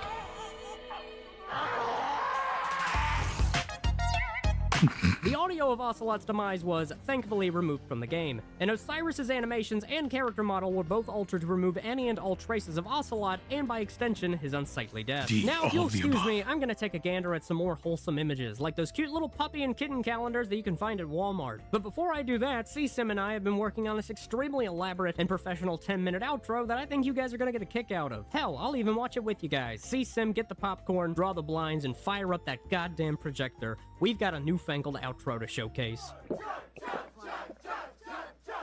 I'm gonna go get the calendars.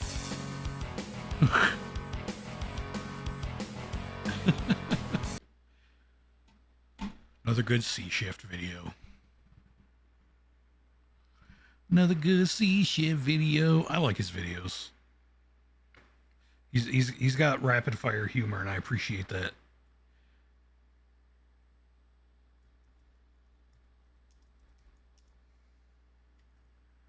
Boop, boop, boop, boop, boop, boop, boop, boop. All right. Get rid of this.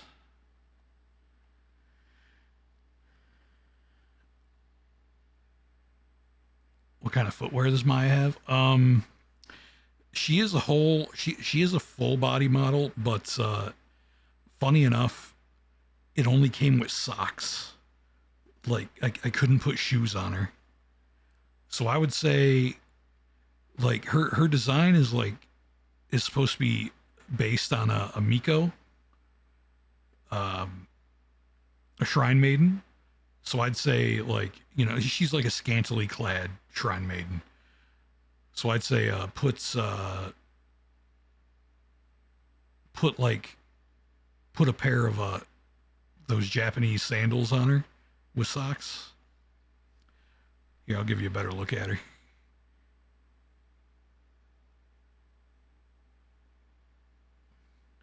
Let me go back to chatting. Give you a better look at her.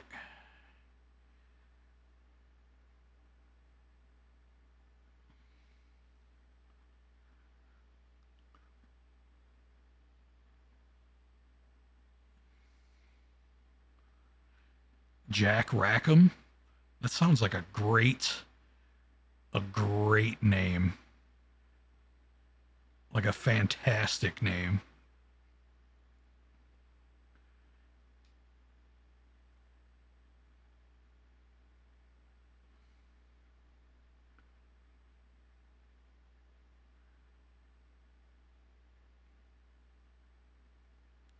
Jack Rackham. Flag 'em, tag 'em, and bag 'em.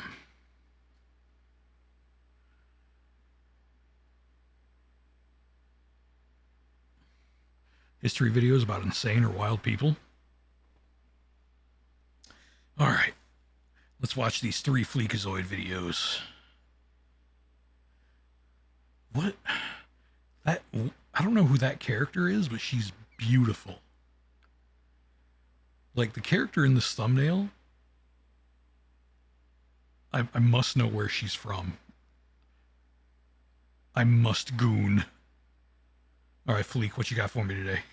Oh, no, I didn't come looking for no Call of Duty. I came here looking for that Matt booty. Call of Duty was once the gold standard for historical shooters, flawlessly weaving history into a linear action game that captivated you.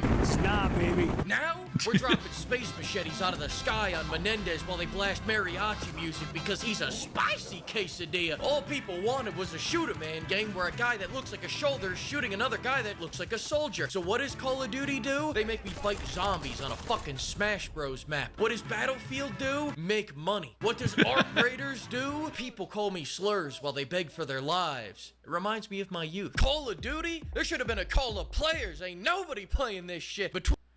I miss when Call of Duty was good. I never liked it, so I can't relate. But I'm sorry for your loss.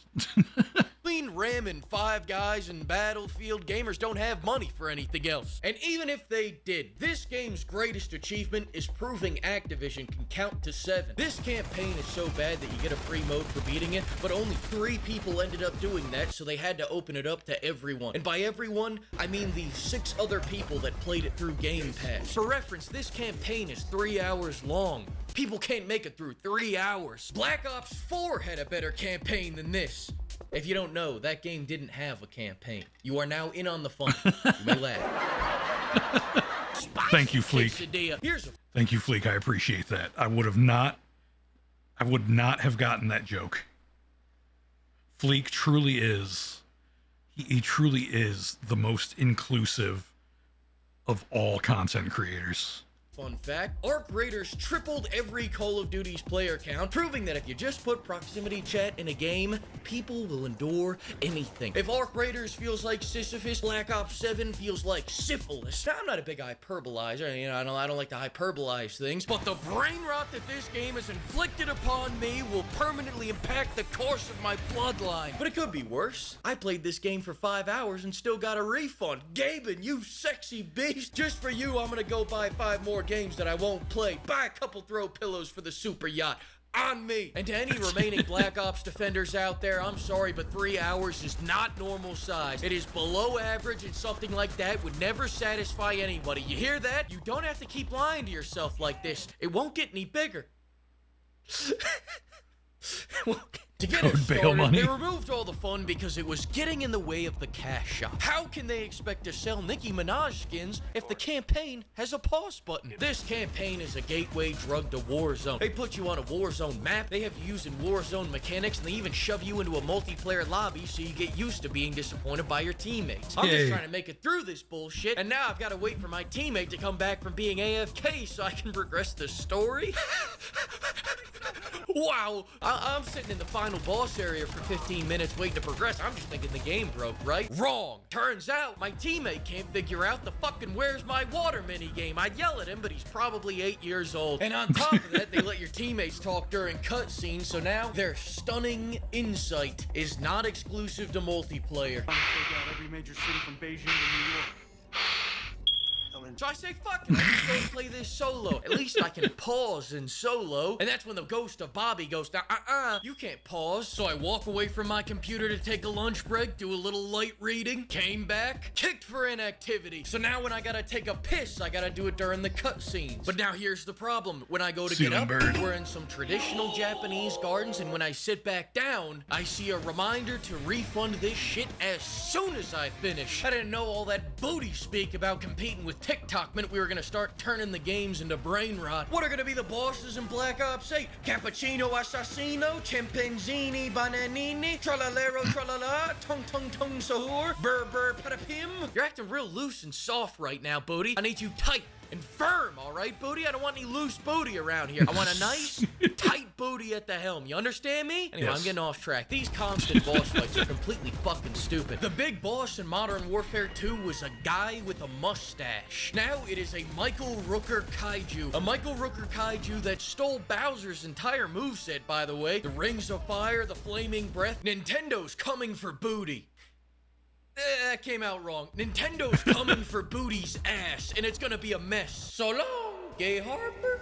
Spicy quesadilla. When I saw this, I had to set the controller down. I had to go touch grass and think about life. I'm starting to question if Call of Duty was ever a good franchise. I came back, now I'm watching Frank Woods' Vietnam vet turn into a giant flower monster. I know for a fact this was never a good franchise. I don't know how the fuck people thought that this could beat Battlefield 6. They couldn't even beat the allegation. This is a Call of Duty game, and I'm fighting enemies straight out of Borderlands. I'm fighting spiders, ghouls, dinosaurs, clankers. This game used to be a serious game about serious things, damn it! And their health bars are preposterous. I have to dump our entire defense budget into every enemy. Look at how many bullets these clankers eat. Yeah, it's fine when Arc Raiders does it. We like them. We don't like you. I just wanted to make that clear. Look at this shotgun. 1, 2, 3. Fuck you, Activision. The weapons do so little damage, I might as well throw these metal shaker cups at them. Now the cans on this can would get me canned on you.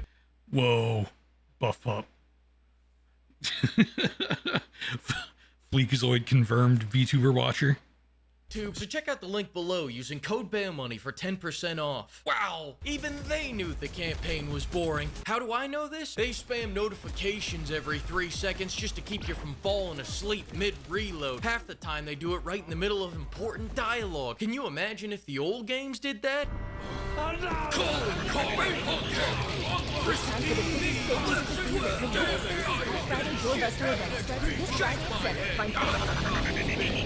In other news, Activision was caught using AI to make the banner images, and people were shocked. If they're gonna use AI to make the banner images, I'm gonna use Gork AI to review their use of AI. Here we go.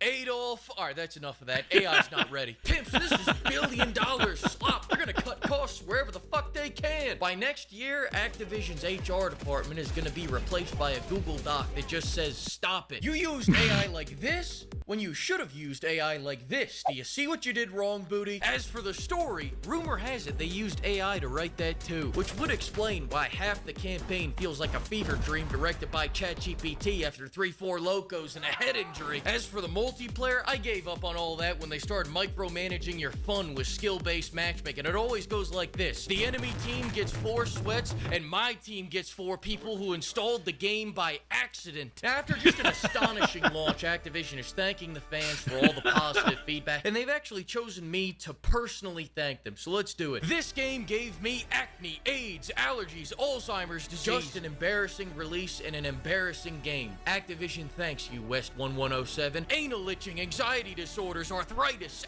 asthma. This guy says thanks to everybody for using code BAILMONEY with this close. Autism, asbestos, bad breath. I got scammed.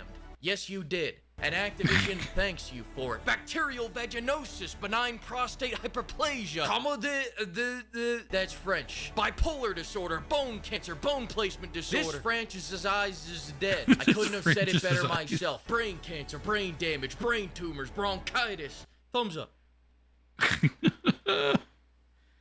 Oh boy. Good old Fleek. Good old Fleek. Always with he's got such a way with words. This is what, Black Ops what, 7? Wait, Black Ops 7 cucked by Arc Raiders? Is that what we watched? I really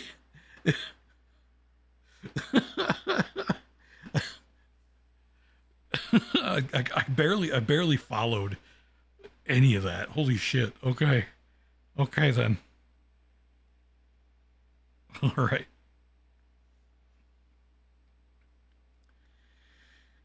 IDK, man, I'm at work. Fair. All right, Fleek. Tell me how Xbox's failure is my fault. I need to know. I need to know. Hey! Before one more of you rats dives off this ship for your precious little GameCube, let me make something clear. Xbox didn't fail, you all failed us. This is all your fault. Xbox has one little decade-long stumble and suddenly you're all packing your bags for the GameCube. Meanwhile, Nintendo can walk right up to you, steal your wallet, and sell it back to you as a collector's edition, and you'd thank them for it. But the second we tried to innovate by raising prices, removing features, or shutting down a studio or two, we're the villains? Wow, hypocrisy much? Wow.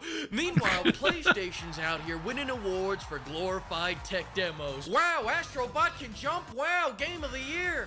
Master Chief can jump too. Why not Halo Infinite? No, really, explain it to me. Because from where I'm standing, Xbox is doing everything perfectly, flawlessly, and heroically. And you all want to step out on us? Gabe, how could you do this to me? Honestly, man, like, I think modern games are just so bad. Like, I have negative interest in most of them. The only modern games I have any interest in are ones from Legacy series, and usually they end up being just not as good as the old ones anyway. Shadowheart from Baldur's Gate 3. I don't know if Baldur's Gate was mentioned in that last video ever. I don't know. Fleek does what he wants, and I respect that. We dock our super yachts in the same dock. We're the box guys. We invented boxes. But hey, no. Hey, it's fine. It's fine. Because obviously all of this is your fault. Wait, was that Ninja Gaiden 4? Super yachts in the same dock. We're the box guys. We invented boxes. But hey, No. Yeah. Yeah, Karma. That's Ninja Gaiden. I haven't played Ninja Gaiden 4, but that's got to be Ninja Gaiden 4. No. Hey, it's fine. It's fine. Because obviously all of this. That doesn't look is like your Yakumo, fault. though. If you people had just played what we told you to play, none of this would be happening. We gave you perfection, and you spat in our faces. So congratulations, you broke Xbox. That's how these people sound. Their company is taste testing the barrel of a shotgun, and they're giving themselves 22% raises. Xbox is on the rocks. Crack rocks, that is. And if me and you are being honest with each other, this company has been on the crack rock since they made that NSA spy device. The Kinect was an elf on the shelf that was spying on behalf of the government. They probably knew your parents' marriage was ending before you did. They definitely know you spank it every night at 2 a.m. Charlie. But I didn't come here to spread the truth. I came here to spread Matt Booty's whole dumbass idea that their real competition is TikTok. I'm sure this has nothing to do with your ass getting kicked by PlayStation. I'm sure you really believe brain rot is why your console sales are down 29%. Xbox used to make all-time hits. Now they make promises that they'll still be in business next year. Their president had to take a second job at the Dino Nuggies company. And where My brother got a Kinect when it was new, but it has never been taken out of the box, nor should it ever have been. So that is fair. That is a very, very fair thing that your brother did. Where's Phil at? He's off paying men to work his joystick. Why the hell are they doing all this? I'll tell you. One day, a suit woke up, saw Activision's 34% profit margin, and decided Xbox should have all that too. His reasoning? I like money. The next day, that suit talked to another suit, and in a twisted turn of fate, he also liked money. Can't believe you like money too. So then those suits talked to the bigger suits, and believe it or not, they all said, I mean, they just want all that money for all that money they want. Yeah, got him. Yeah. So they made an official decree saying we want more money. Now, are 30% margins even possible for Xbox? No. Did that stop them? Absolutely not. Which is why, if you're an Xbox fan right now, your wallet is taking it in all holes. Look at these Xbox prices. $500 to $600 to $650. Jesus Christ, how expensive is Ozempic, Philip? Then if you think that's bad, they got a handheld coming out that is For reference, it's pretty expensive. $1,000. If this hobby gets any more expensive, I'm gonna start reading fucking books. Hang on, I'm getting a booty call. That's what I call my special calls with Mr. Booty. Gaming's new competition is ducks. Their 30% profit goal is going so well at their... He's gonna drop! Is that Yakumo? Why does he look like a fucking cyborg ninja, though? Because that doesn't look like the Yakumo I know of. I gotta play Ninja Gaiden 4. I really do. Console sales are down 29%. Costco won't even sell their consoles anymore. You know how bad you have to be for Costco to stop selling you? They still sell Tab Cola and PlayStation 5s. In fact, Costco hates Xbox fans so much that they actually make them take a separate entrance in the back. On a positive note, they announced they're not gonna do $80 games until they do $80 games. And on the newest Halo remaster, they announced that because they only made half the game, they're only gonna charge you double. Does any of this fit in Matt Booty's whole vision for Xbox? China is bullish on ducks. I repeat, China is bullish on ducks. We got annihilated by the ducks, so gaming's new competition is a job application. Alright, what else we got? Oh yeah, I was gonna have a whole studio shutdown section, but Microsoft shut it down. Game Pass. Remember when Halo games were cool? You don't play Xbox games anymore. You subscribe to them like a gym membership you're too depressed to cancel. But that membership now costs $360 a year. For what? Avowed and a bunch of shovelware that goes on sale for $5? Fuck all that. I'll just buy them. A more affordable plan is coming, but it's gonna have ads which pissed off. Hold on. Avowed and a bunch of shovelware that goes. That's Expedition 33. On sale for $5? This is not accident. What Fuck does he all mean? that. I'll just buy them. A more affordable plan is coming, but it's gonna have ads, which pissed off a lot of people. But I think if you saw the ad placement, you'd see there's nothing to worry about. You're not even gonna notice them. Maria? That is Yakumo. God damn it, it's me, Dominic! It's Dominic! Whopper, Whopper, Whopper, Whopper, Junior, Double, Triple, Whopper. Gaming's new competition is the Holy Bible. They removed the 10% discount on games and replaced it with sweatshop labor for good boy points. Grind enough, and you'll earn a whole $1.25. So you're telling me, if I spend the next 300 days of my life playing Xbox, I can pay for the sales tax on 1 month of Game Pass? Ew, boy! Sign me the fuck up! Another one of the great quotes by Xbox is, the best way to innovate is having good margins. Is that why you spent $80 billion on 2 franchises that have been milked to death? Get the hell out of here. Their business strategy was so ass that GamerSupps made a commemorative mouse pad just to celebrate how ass it was. Now YouTube would nuke my house and firebomb the ashes if I show you the full thing, so check out the link below using code BAILMONEY for 10% off. And sure, maybe Xbox doesn't have exclusives anymore, but that's the genius of it. You can't lose the console war if you stop showing up to the battlefield. Look at it this way. If a cop pulls me over for drunk driving and instead I turn it into a high-speed chase, now I'm not competing for my sobriety, I'm competing for who has the fastest car. Besides, according to their president, Xbox games are antiquated anyway because everyone's playing Roblox. Sarah? How can you say that when Sunset Overdrive made you $567? Where the hell is Todd Howard anyway? What the hell are you working on, Ray Todd? You're tan? Gaming's new competition is ducks. Shit, I already said that. Gaming's new competition is gaming. Gaming's new competition is the lack of booger sugar in this goddamn office. Pimps, I think we really cracked Mad Booty's whole argument here. Xbox hasn't been the same since Bill Gates got cream pied on live television. But things are turning up. They finally made a great game, so let's flash over to Porky Fleek to kick off our Ninja Gaiden 4 review. Ayane! That's my girl. Look at her. I don't like her new hair, but you know what? It's fine.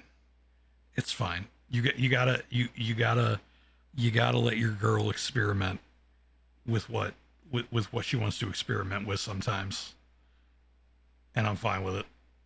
I had Burger King for the first time in a year the other day and I regretted it. Aw.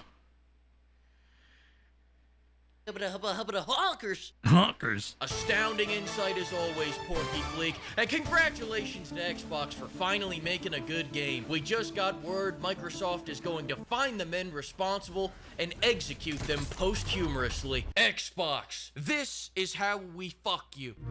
So, if they were talking about, if Fleek was talking about Ninja Gaiden, that's a multi-platform game. So you know. Can't really say that it was Xbox that made it. Thanks to the flock of pimps for bankrolling this video, and another huge thanks to all the pimps who use code BAILMONEY. We are over 75% of the way to that cup. We're doing it, pimps. Start thinking of what you want to put on that cup, because we're going to put it on, and we're going to go. All right, I got to go.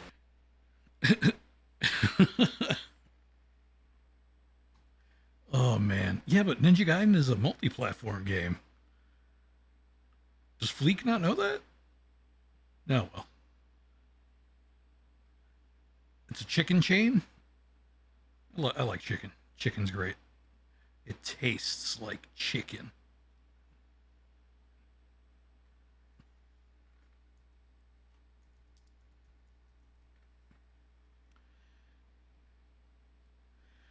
All right, get rid of this. The bow sandwich BLT. All right, you got one more Fleek video to watch. One more Fleek video to speed run, and then we can watch a Shoe on Head video. All right, Fleek. You got one more for me this week. What do you got? I see Morrigan. I see her boobs. Is that a fucking JoJo's reference? And yeah, let's see. I hope you're not forgetting that little errand. Something beautiful.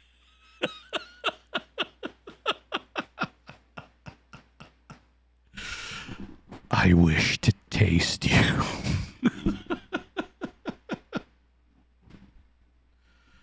Oh my god. Oh, write that down. Write that down. Write that down. That's how I'm gonna flirt from now on. Amelia, I wish to taste you.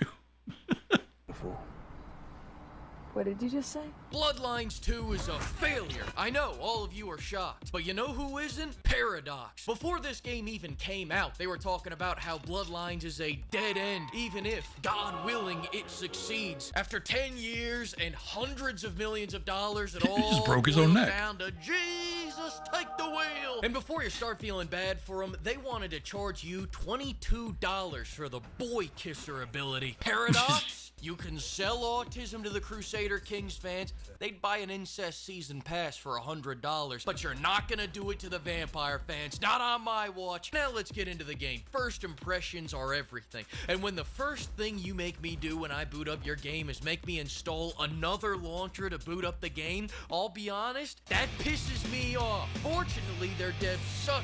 Guys, PC gaming, not even once. Not even once. It'd be interesting to see what Legacy sequels actually turned out good. I mean, Ninja Gaiden 4 I heard was good. Like for a vanilla Ninja Gaiden release, it was pretty well received. I'm still waiting for the eventual Ayane DLC because a Ninja Gaiden game where you can't play as Ayane in the year of our Lord 2025 is unacceptable. I was able to let it slide back when Ninja Gaiden 1 and 2 released. But now they need to get their act together. And you can get around it by running the EXE directly. I mean, you won't get any Chivos, but let's be honest. Do you really want anyone knowing that you played this game? Bloodlines 2 plays like an ad for antidepressants. They've gotta stop letting these Tylenol babies make games, because shit's getting out of control. The first Bloodlines had soul, it had depth, it had D-cups. This is Tumblr fanfic. It's nothing like Bloodlines 1. In fact, it's not really even an RPG. The only... Wait, Bloodlines. Oh, Vampire the Masquerade Bloodlines. That's what this video is about. Okay. reason they even called it Bloodlines 2 is because, quote, it's what we were asked to do. You see that? We were just following orders. That reminds me of another group that was just following orders. That's right, the Nazis. Volition with Saints Row. Now, were you just following orders when they removed the gravity-defying sweater puppies? Were they just following orders when they removed the Shakespearean-level dialogue? No more Yankee my wanky. Tell me, were you just following orders when you removed the playable Tylenol baby clan? Damn, man! Don't be sneaking up on a brother with your crackhead skin disease test tube baby looking ass! Were they just... Oh, it's so... The writing was so peak. The writing was so peak back then. Following orders when they wanted you to bang grandma. What's the point in digging up a franchise just to rebury it and piss on its grave? Haven't these goth twinks suffered enough? So, okay. Nosferatu had it the worst. Yeah. So, okay. Interesting thing about that, and I brought this up during one of my Hunter streams. The Hunter the Reckoning shares the same universe with Vampire the Masquerade, and Hunter establishes that normal people don't see anything wrong with like the ghouls and shit. So why do normal people see the Nosferatu as being fucked up looking?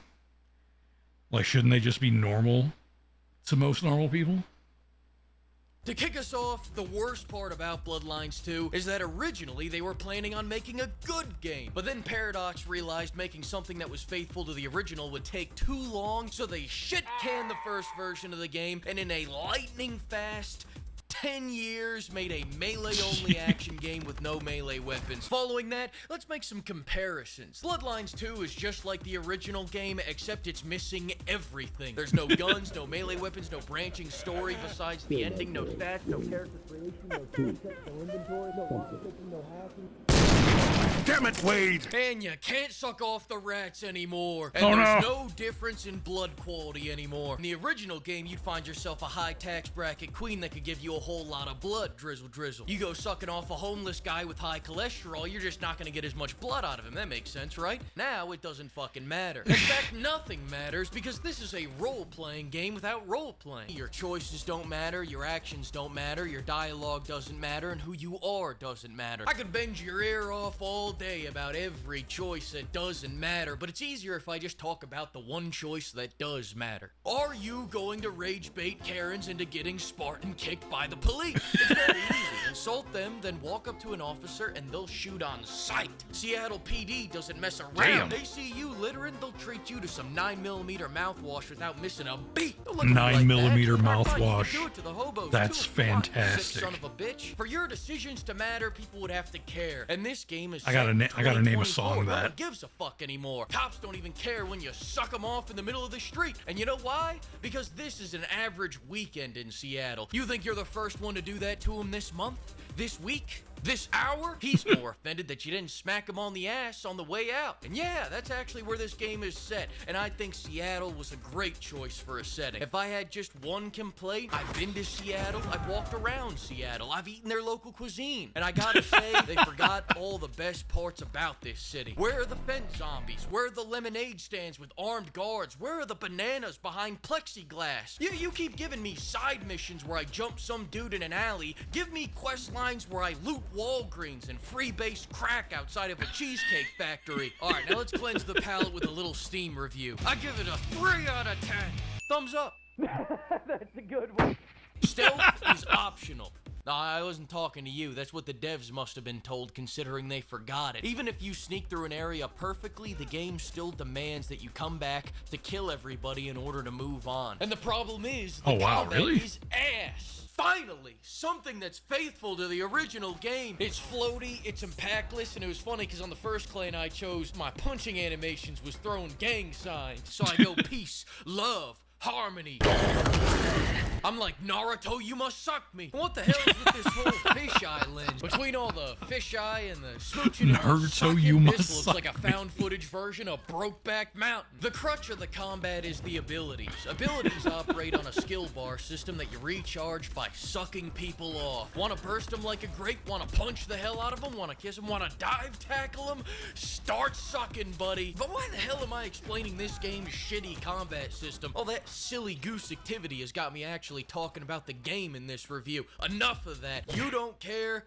I'm trying to forget. Listen, lure police to any base and they'll kill everyone in it. I'm not ashamed to admit that I actually found this pretty fun. And that was my mistake. Because the game senses when you have fun and puts an end to that shit immediately by throwing an hour-long detective flashback at you. And in these mandatory flashbacks, all you can do is walk and talk. And pimp, the last thing you want to do in this game is listen to anyone talk. I'm your go-to gal for fun times at the OK Camarilla. Paradox? Huh?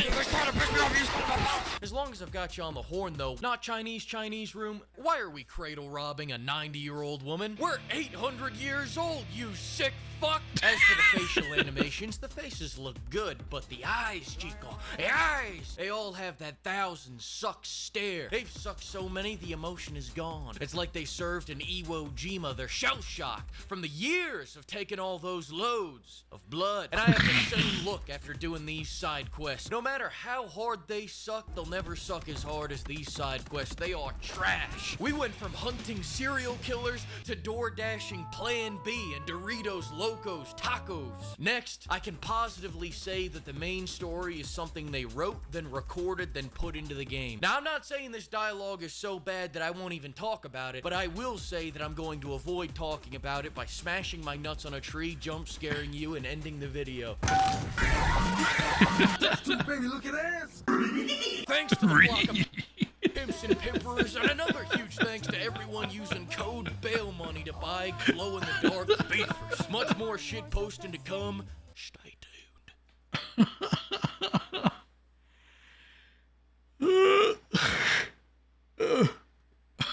Jesus. The Scooby-Doo just caught me by complete surprise.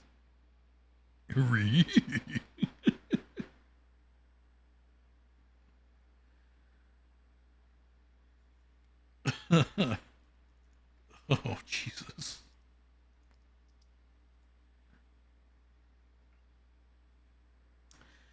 Pure cinema of the highest caliber. All right. 4 more videos to watch. I'm looking forward to these. But first, time for some highbrow entertainment. Female gooners must be stopped. Let's check in on Shoe on Head here. See what's going on. Oh, I didn't see you there.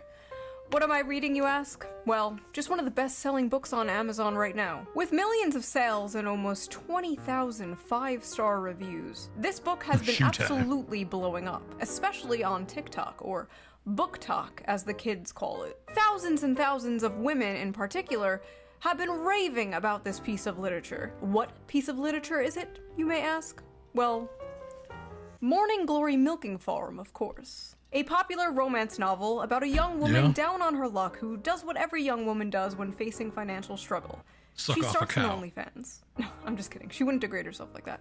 She gets a job jerking off monsters. Yeah. That's right. The Morning Glory Milking Farm. I have been reading Morning Glory Milking Farm since last night, and I'm obsessed. This was a good time. It did not disappoint. If this book is trash, then I am a f***ing raccoon. Give me all of the garbage. Get your eyeballs on this, because it is so good.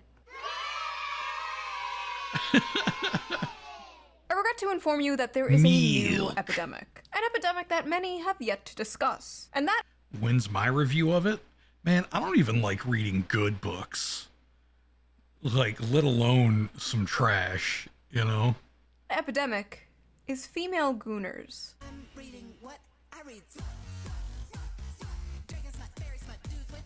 Now, for those of you unaware, gooner is internet slang for someone addicted to porn. And smut is slang for dark romance novels, otherwise known as porn. Many correct about the dangers of porn addiction with men, how it can destroy their lives and their relationships, and most men know the material they consume is weird. That is why they are ashamed of it. That is why they delete their browser history. That is why they go incognito mode. But these bitches freaks out here. They display their Listen, man, I am extremely vanilla in my tastes.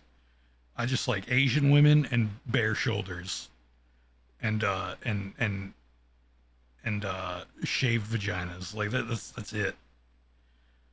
Like everything else is like, you know, I could deal with it. Like I'm not into freaky shit for the most part. I don't have the attention span to read anymore. Well, at least we know you're not reading Milking Farm over here. Smut openly in bookstores. They proudly pose in front of their smut collections. They discuss their smut openly on TikTok. They go to smut conventions and get choked out by 9-foot-tall shirtless wendigos. Now, I know what you are thinking. Shoo, isn't this the pot calling the kettle degenerate? Yes. Yes, it is. But have you considered it takes one to truly know one? You see, women are strange, fascinating creatures. For centuries, men have tried to figure us out. Our mood is affected by the tides and the moon. We bleed for 5 days and don't die. By painting my face, I can instantly shapeshift from a 4 to a 6. Come on. Come on. She's at least a 9. She's at least a 9. Come on. We are truly mysterious, magical creatures. But one of the most mysterious aspects of women to men is our sexuality. You see, us women are not like those disgusting moids. No, we are sophisticated. We are evolved. We don't watch videos of strangers slapping their sweaty bodies together. No, we read about strangers slapping their sweaty bodies together. It's different, okay? You don't understand. It's okay when we do it. So, let's talk about it. Let's talk about the rapidly growing popularity of dark romance. Girls with comically big glasses. I didn't realize I liked it until just now. I'm sure it's got nothing to do with Shoe. On TikTok, and the recent dark romance convention that ended in disaster. let's take a break from all this depressing political news and talk about something silly. Not that those political things aren't important, trust me, they are. You should be keeping up with politics and the news when you can. I know it can be difficult to do, but fear not. Unlocked. I have an app for that.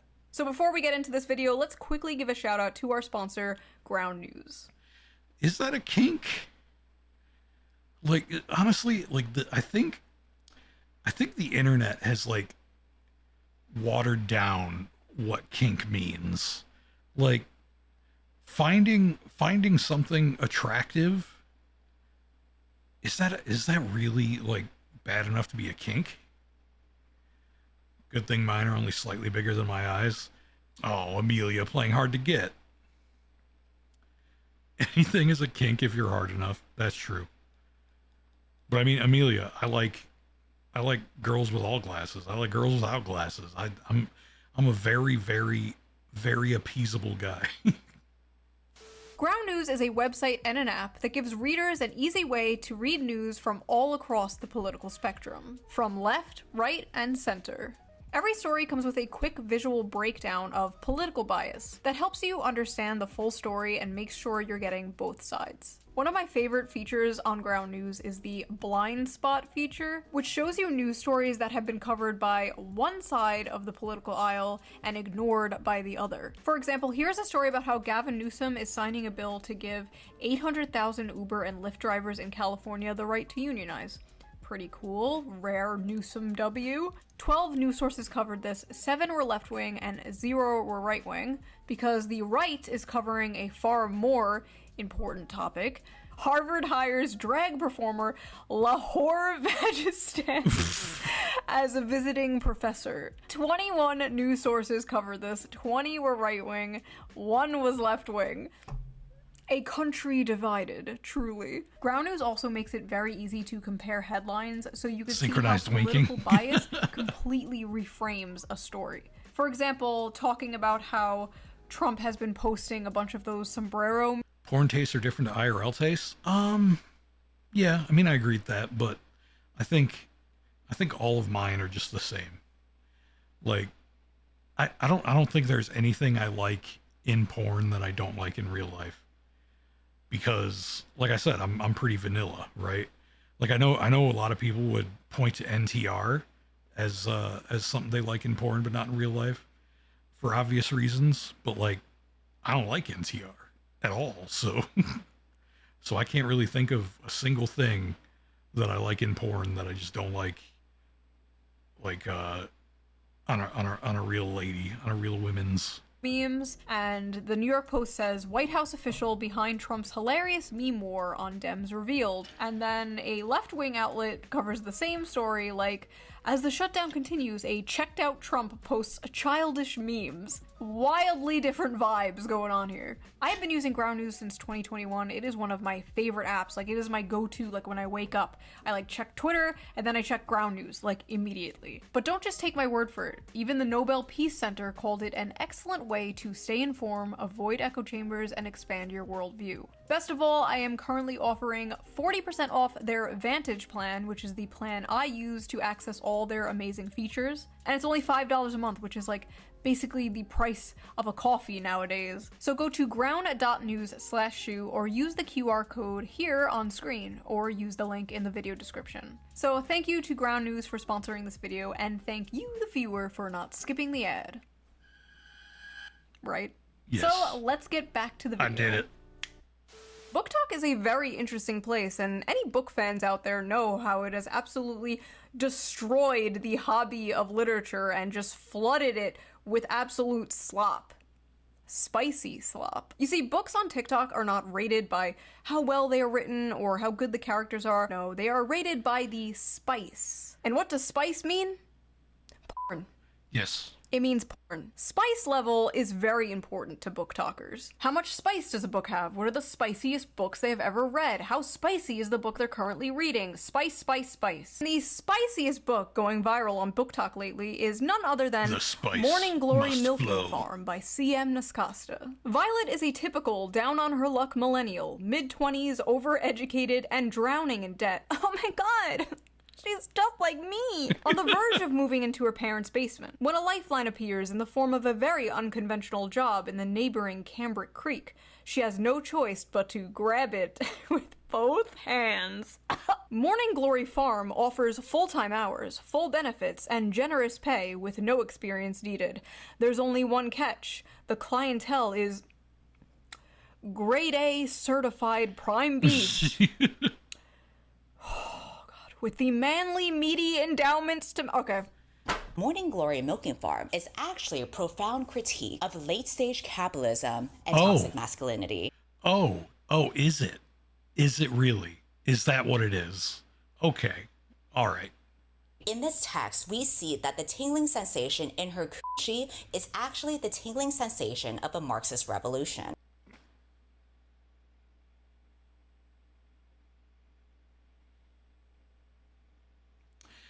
I'm going to kill myself right now.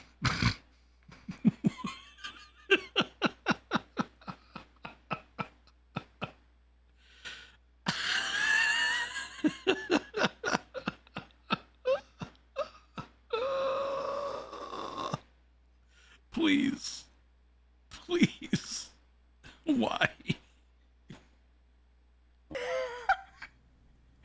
is every fucking BreadTube video to me, dude. This is every Jack Saint video. So I actually read the book myself, and I'm not gonna lie. The 19th Amendment needs to be abolished. So, like I said, the story is basically this millennial named Violet, and she gets a job basically working at Big Pharma in Narnia, where they harvest Minotaur milk to make Viagra for human males. And I read the whole thing. Probably gonna be put on some kind of watch list. But listen, this is my job, okay? I'm not out here, like, selling feet pics or something. What I do is far more dignified and normal. Now, let's take a look at some of these notes I wrote. Let's see. Big dick and balls. At one point, she says the term, and I quote,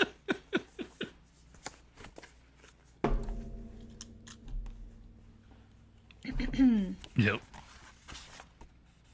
the seam of his sack. So I'm reading this, and the whole time I'm thinking, like, okay.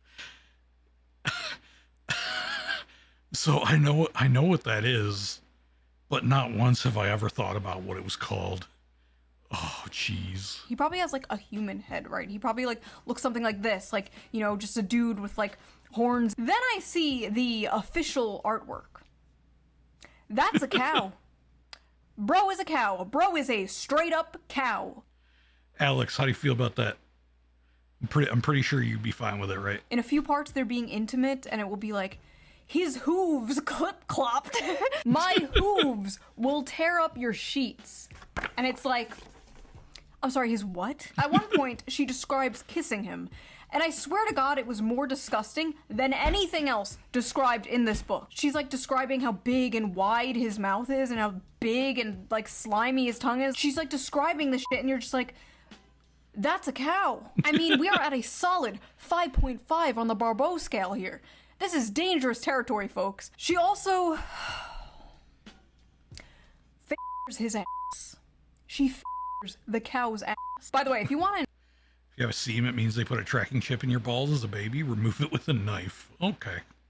Will do. An uncensored version of this video and all my videos, Patreon. Go to Patreon, become a member. All members get the uncensored version of every video, so you can hear me talking about s***ing and f***ing and f***ing a cow's ass. Is that what you freaks want? Anyway, I like how in this fantasy world, student loans still exist. Like, we can imagine a world with minotaurs and humans in a relationship, but we can't imagine a world without student loans.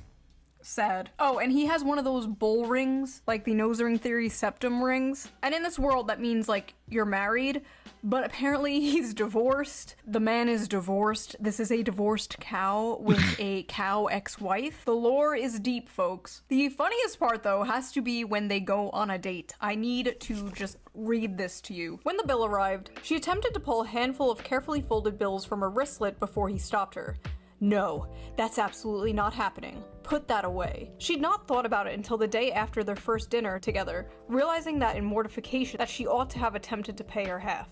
What kind of feminist are you? She asked herself. She couldn't remember the last time she'd been out and hadn't paid for her half, including her coffee date with Carson Tinsley. She had come prepared that night, several weeks of her tips smoothed and tucked into her wristlet. But I didn't even offer to pay half the other night and shouldn't have. Violet. If the commanding rumble of his voice hadn't silenced her, the heat of his hand dropping to her knee would've. I don't want you to feel that you don't have any agency here. I might be the one giving all the orders, but you hold all the cards. Your Oh my god. comfort is the only thing that counts right now. And if I overstep, I want you to know you can tell me so. But that's not happening.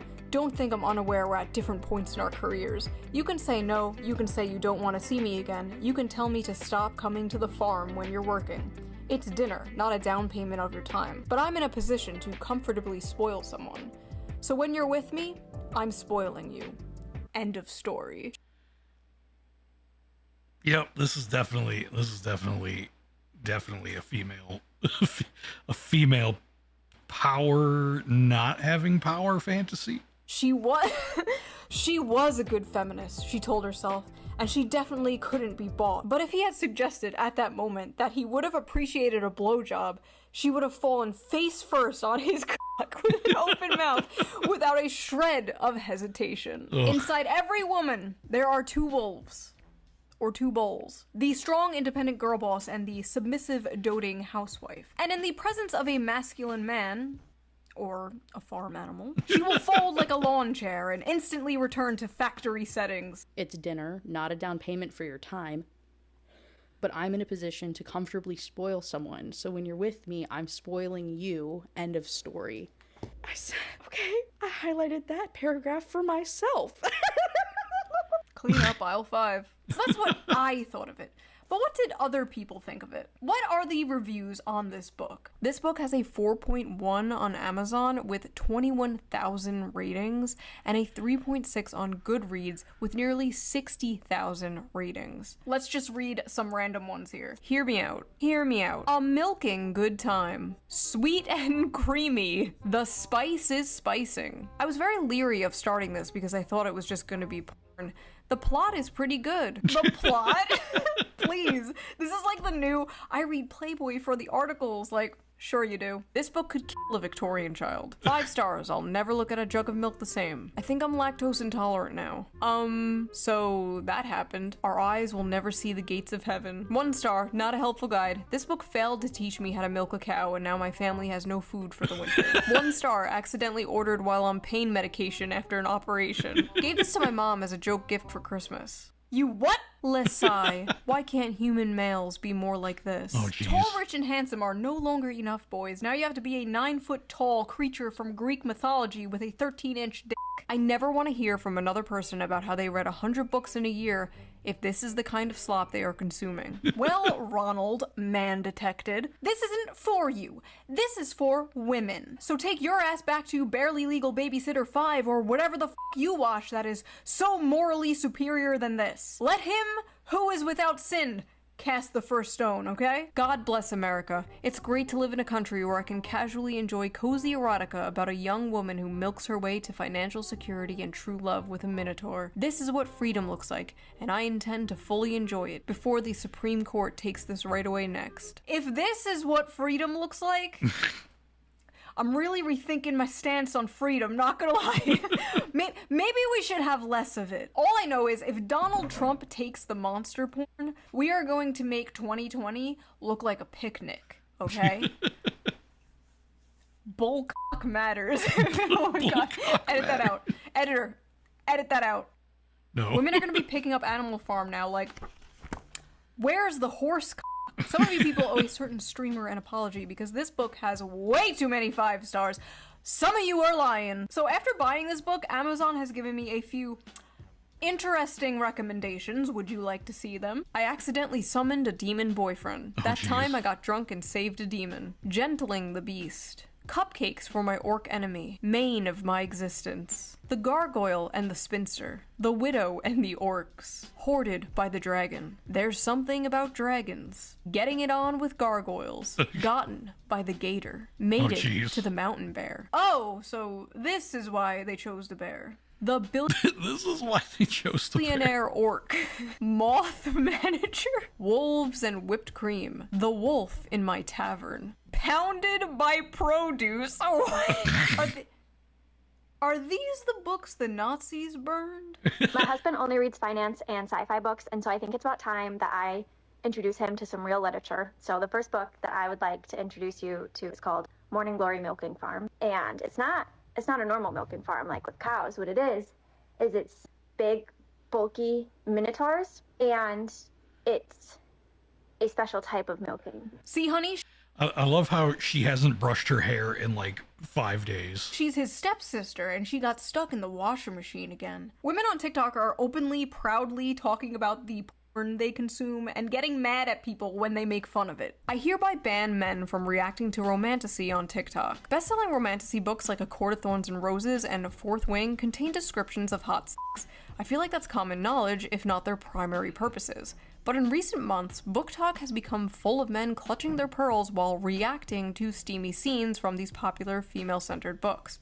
Obviously, this is all a massive performance. We live in the age of OnlyFans. The odds are that these men have seen actual porn that defies the laws of physics and God. Over 90% of men between the ages 16 and 73 watch porn in any random month. There's statistically no way. Yeah, but the difference is we don't fucking call it like great literature and fucking the absolute peak of cinema. Like, we don't, like, yeah, of course I've watched some fucking crazy shit, but it was just to get my rocks off.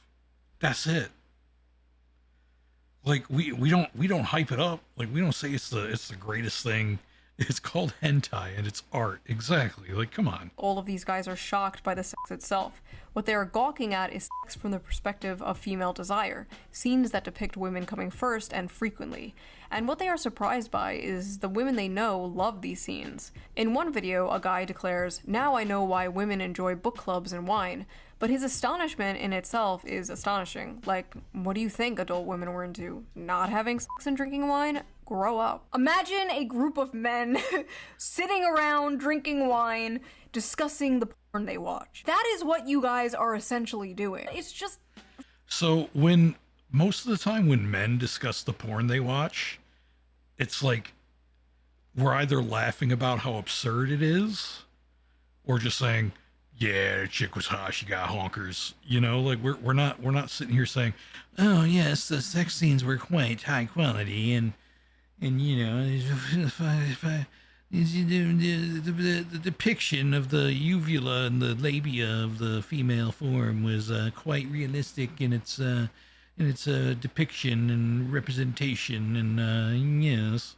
Funny, okay? Like, it's funny. Are we really going to pretend that a story about a young woman getting a job milking mythical creatures to pay off her student debt is not funny? It's funny. If that makes me a sexist, misogynist, you got me. To act like you are so different and above the other gooners is just, it's silly. I'm sorry, but you are no different than Joe Schmo jorking it to fat booty Latinas in Space 12. You're sitting there all high and mighty, one hand on the book, acting like you're so superior because you can perfectly envision a horse cock spinning 360 degrees in your mind. I'm not impressed. The scenes these men are reading, to many people, myself included, are insanely sexy. But purely in terms of the acts being described, they aren't all that lurid. And as many of the comments on these videos point out, there is much wilder stuff out there. For example, these men have clearly not yet discovered knotting, a popular term in romantasy right now that involves werewolves whose penises get so swollen after sex they have to stay inside their partners until the swelling subsides. Oh, honey, that's not a popular trend in romantasy. That's just a thing real dogs do. Oh, you just don't get it. You don't know what knotting is. What are these women reading, bro? What happened to that, like, stupid fucking corny Hallmark thing, going home for Christmas to your hometown and falling in love with the cute farmer boy? What happened to that? We used to make fun of that. We truly did not know what we had until it was gone. Now women out here fantasizing about getting their asses clapped by demons and werewolves and goblins and ghouls. I remember when 50 Shades of Grey came out and people were like, oh my god, this is so crazy. Women are crazy. 50 Shades of Grey looks like missionary sex through a bedsheet for the sole purpose of procreation compared to the shit the average woman on TikTok is reading. At least Christian Grey was a human man and not a f***ing dog. You fantasize about dating the quiet, shy, nerdy girl. You know, she's innocent, she's pure, she's not like those other girls, like going out clubbing and hooking up with random men. No, she's at home, curled up by the fire in a blanket, reading a book, except that book is about f***ing a half man, half bull. Let me let you in on a little secret. The quiet, nerdy girl is way more of a freak than the average hoe. Are you kidding me? It's not even close. The average hoe might have a body count of like 15 or so, but the quiet, nerdy girl is fantasizing about getting back shots from Cthulhu. And Shu would know this from experience, I would imagine. That is at least 100 bodies. Now listen, there's nothing inherently wrong with fantasizing, okay? There's nothing wrong with role play. You know, fiction is fiction, right? You know, you're not actually going to bang your stepsister, right? These women are not actually going to bang a cow. Or at least I hope not. We all know there is a difference between fantasy and reality. Well, what happens when they try to bring fantasy into reality? Well, you get Sinners and Stardust.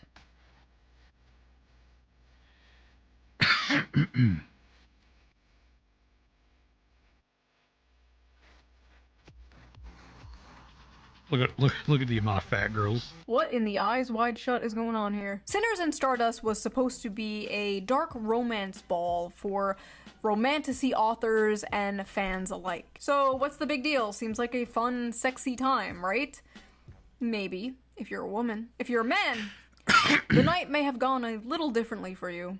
Alright y'all, it appears I have to make a post that I'm frankly pretty goddamn upset I have to make. This post is for the readers who don't understand consent and boundaries only. A lot of you may know my good friend Animus. He's attended a signing of mine in the past and obviously is a musical artist. This past weekend he attended Sinners and Stardust and probably had one of the most heartbreaking experiences. So listen, he's a man, right? But do we think that means it's okay to put your hands all over him without consent? Or to put your hands in his waistband or down his pants or touch his dick? Hello? Do we think it's okay to quite literally back him into a corner and touch all over him to the point that he literally cannot tell how many hands are on him and whose are whose? Do we think— Yeah, but men are the only ones that do this though, guys. Men are the only ones that do this. think it's okay to send him into an actual panic attack because of this? Furthermore, do we think it's okay to interrogate him and insist he detail how he'd kidnap a woman, despite him repeatedly saying he wouldn't do that and, you know, that shit is fiction, and then attempt to follow him when he tries to get away? And if that— What's up, Panda? We're watching something that I imagine you would be into, possibly. What's up, Panda? That wasn't enough. During the time of this mob, him and another author received notification that an air tag was tracking him, which showed on his person all the way to his hotel room. They molested this guy until he passed out from anxiety, and then they put a f***ing tracker on him in order to stalk him back to his hotel. This poor guy dressed like a character in one of the romantasy books at this romantasy convention full of women. That is like throwing roast beef into a pit of wolves. Or in this case, throwing a wolf into a pit of roast beef.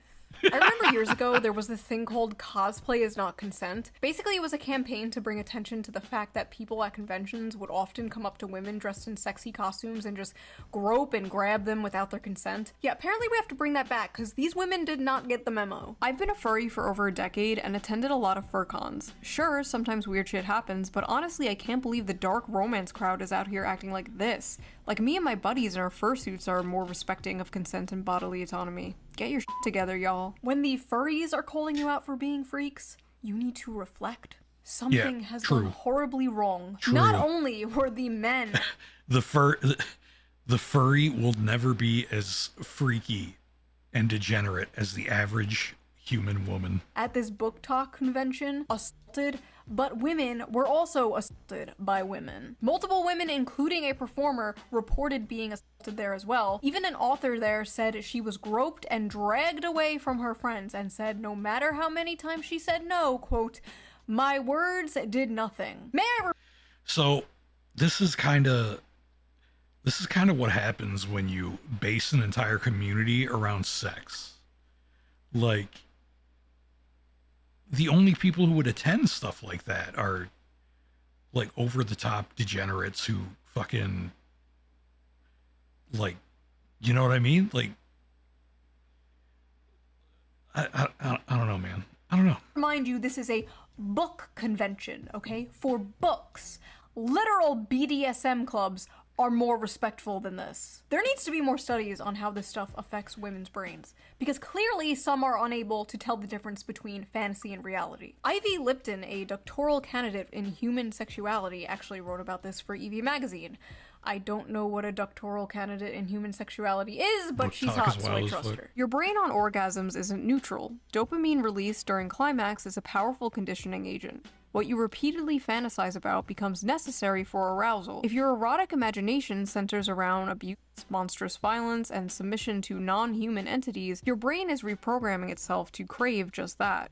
It's not empowerment, it's neuroplasticity at its darkest. Scientists, psychologists, and the general public often state that men are visual and women are emotional. When it comes to sex, men can be turned on instantly by a sexual image despite their mood, and women need to be turned on emotionally to get in the mood. So it stands to reason that porn for men is visual and porn for women is in the mind. I'm not equating porn to smut novels, because one is a video of two people actually having real sex, and the other is, well, just words on paper.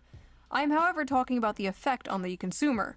We know watching porn is bad for the brain. That's been proven and only rejected by gooners who don't want to give it up. But is reading smut bad? You might say, duh, that's the whole point. Okay, fair enough.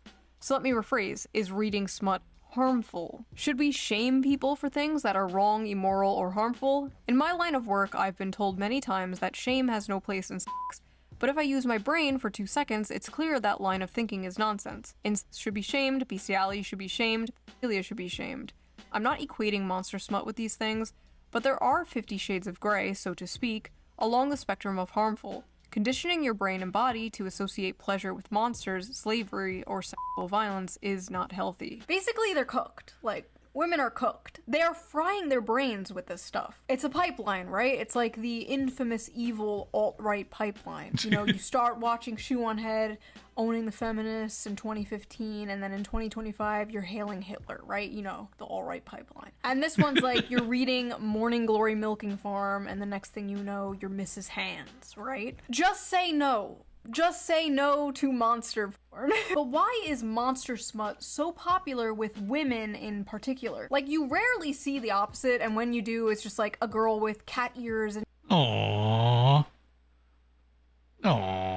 fangs, or like a 10-foot tall dommy mommy vampire with giant titties. Meanwhile, Yes. women are like, I want to the pollution monster from Fern Gully. So people on Reddit asked this very question. Let's see the responses. Why do you guys like monster romances? Asking for a friend. Several reasons. 1, human men are quite often terrible. Romance books with human men are already partly fantasy, but monsters just takes the fantasy bit further. 2, it's sort of human nature to imagine relationships with paranormal beings and creatures. We've been doing it in literature and art for centuries. It's just gotten a lot more graphic now, lol.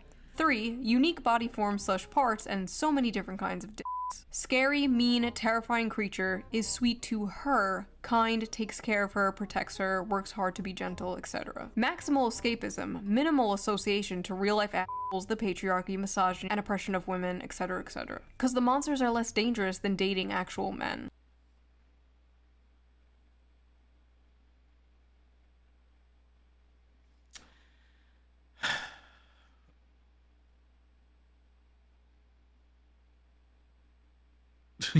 Your ass is too thick.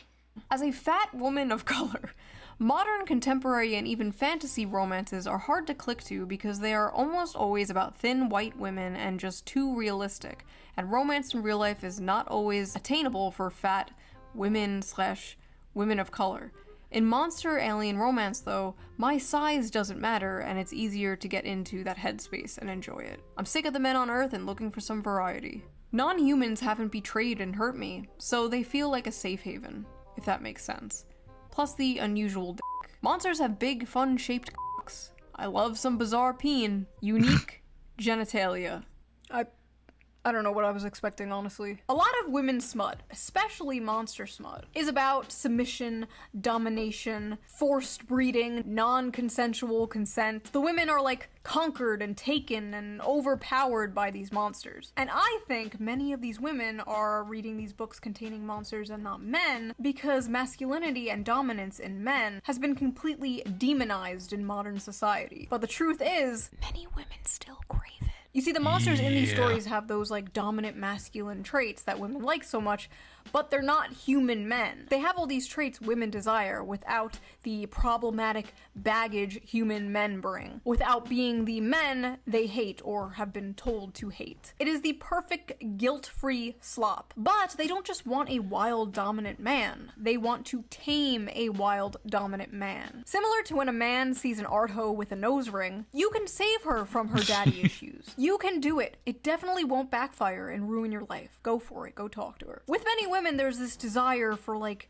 danger and aggression, but also the desire to tame that danger and aggression. The desire to be that special woman who can melt his heart. You see, my dragon boyfriend could rip me to shreds and kill me instantly, but he won't like a because he's nice juxtaposition. and he loves me. But honestly, at the end of the day, just like the video I made about the anime girl in a wheelchair where men were saying, this is the average male fantasy, and a bunch of women were like, you want to rape a disabled girl? When in reality, it was just a distilled manifestation of the average male fantasy, which is to protect and provide for a sweet woman and save her. This is like basically the flip of that, right? This is just the distilled manifestation of the female fantasy. Men are seeing this and they're saying, what do you mean you want to milk a minotaur? When in reality, it's just to have a big, strong protector and provider swoop you up and save you. And like I said in that video, they are basically both the same fantasy. This is a tale as old as time, the princess being saved from the dragon by a knight in shining armor, whether the dragon be a wheelchair or student loans, you know? But in this case, the woman is being f***ed by the dragon and the knight sits in the corner and watches or something, I don't know. Maybe it's not that deep. There are some hungers better starved than fed. And maybe as women, for the sake of society, we have to starve our hunger for minotaur p***ness. Yeah, that's the moral of this video. So what do you guys think? What is your theory? Why is the monster romance genre so popular with women in particular? And who is your weirdest hear me out? Be honest. I don't want to hear no Lola Bunny, okay? You all know mine already. Huh? It's not that he's a fish, okay? He has an energy, okay? He has a vibe. You know what, never mind. And I will see you guys again really soon with a new video. Bye! What's everybody's biggest hear me out? Post it in the comments and let me see it in chat. What's your biggest hear me out? Mine, at the time of this recording, is Melina from Mortal Kombat. Because, I mean, the teeth, it's terrifying, man. But still, she's hot. All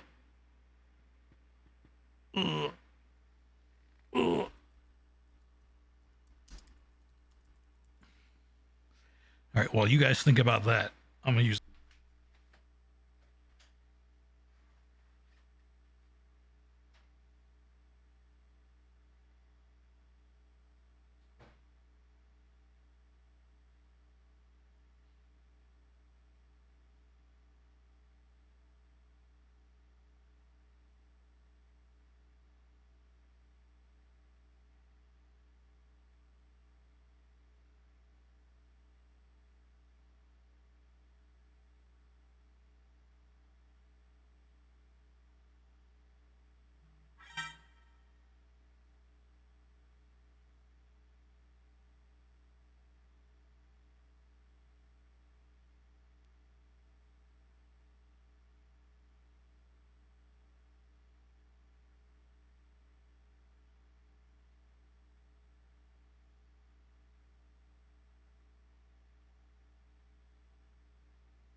Boop, boop, boop, boop, boop, boop, boop, boop.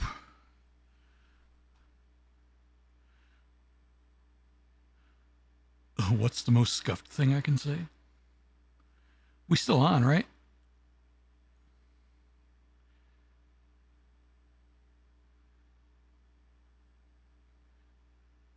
Uh-oh. Oh, yeah. QB, yeah, I can see QB. Justice? I don't know. Justice might be hot under the armor, man.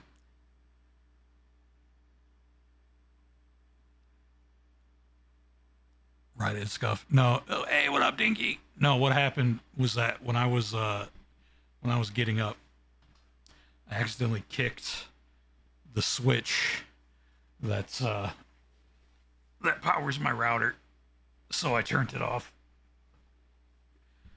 But I turned it on quick enough, so luckily the stream didn't drop off. Just trying to think what's the most scuffed answer to your question I can give. I believe in you, Toast. I believe in you. Yeah, after watching that video though, I need to take some ibuprofen because holy shit, my head.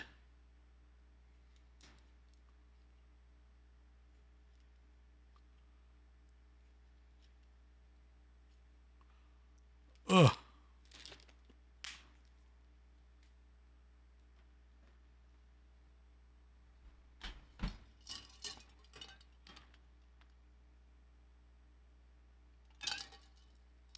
Okay. Even though I am a furry. You're a furry?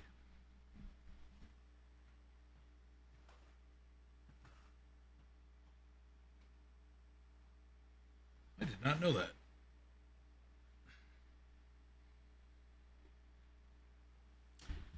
I mean, I'm pretty vanilla too, but even I have a hear me out. All right. Yeah, welcome in, Dinky. So glad you're joining us today. My profile picture on multiple platforms is my sloth persona. You know, even though, like, I knew that, I didn't equate it to being a fursona. Maybe because it was a sloth, it just didn't... I just saw it as more of something different. I don't know. I don't know. All right, we got 3 more things to watch, and these are going to be fun. Let's check out some Smiling Friends out of context. I'm actually really interested in watching Smiling Friends at some point, so I probably should find a way to watch it somehow. Open-toed socks? That's a thing? Besides Minecraft. Gotcha. Alright, Smiling Friends, let's go. I don't know what to take no more, man. Okay, let's just de-escalate. Nobody's messing with your head. Get out of me Nobody's messing with your head. Get out of me head, No, nobody's messing with your head, man. Nobody's messing with your head. Let's go out there and make people smile. Oh my God, I did not think he was going to do that. That scared me. That actually scared me a little bit. So we have mustard, salt, pepper, Crazy Cup, the Fun Twins, and me, Ketchup. Hee. I think that's everyone. And don't forget about me, Grace. I could have done it. All right, well, did you do it? I mean, no, but I totally could have. Cool, anyways. Oh, boo-hoo. It's just that the world is so damn rotten. There's so much hate and evil. 3D Squelton just doesn't see a point in living anymore. What's the point? Oh, boo-hoo-hoo. Okay, I'm not doing this right now. Bye. Yeah, bye. Whatever. Stephen, get in here and sit at the dinner table. Your son's home. Oh, would you shut the up, woman? I was down in the bloody mines for 14 hours today. Tell me to shut up. Spent all day doing that? Well, not all day. We did have a little break to have a little kiss in the closet. Aww. All right, noted. Wow, look at that. You've got that iconic shrimp glow that everyone's talking about. Sure, I'll go. All right, Panda, take it easy. After all, I do believe in destiny. uncle had some sleeping pills laying around to help him sleep at night after he rammed his car into a crowd of people. Your uncle seems to get into lots of car accidents. Yeah, he loves his cars. He loves his cars. Can I get a selfie with you, Mr. Frog? Hey, stop, come on. Yeah, right there is where my exotic wife will sit and knit me beautiful quilts. Hello, wifey. Hello, Pip. I do love you. And that's where the I want an exotic wife. younglings will sit and go wild with fun. Hello, my baby. Hello, Diddy Bib. Hello, Diddy Bib. Hello, Diddy Bib. You must be a hero. Yeah, you know, when you put it like that, I guess it does, make sense. Hero Charlie, Charlie the hero. Big massive, because we're all gonna die someday! Hey! No, please don't kill me, please, no, I don't wanna die, please don't kill me, please don't. We can have fun on the jungle gym after you tell me what you two were doing at the time of the murder.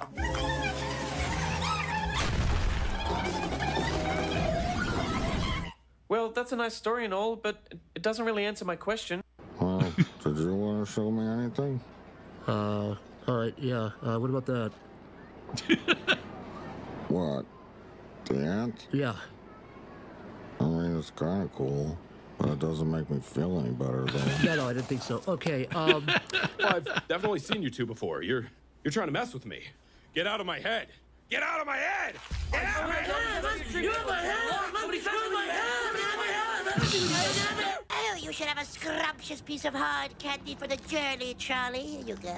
Oh, no, thank you, Grandma. I'm fine. Thank you, though. More for me.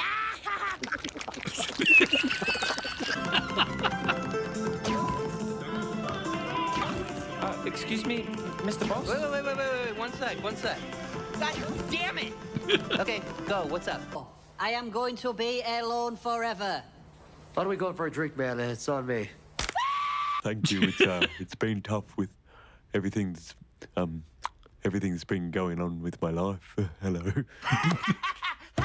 By the way, I just have to note that it was only Pim that yelled something. I didn't say anything. Oh, I think it's because he drank a green potion from a stranger. I don't think it's because of the potion I drank. I think it's just because of allergies. That is not allergies, Charlie. The biggest surprises are behind me.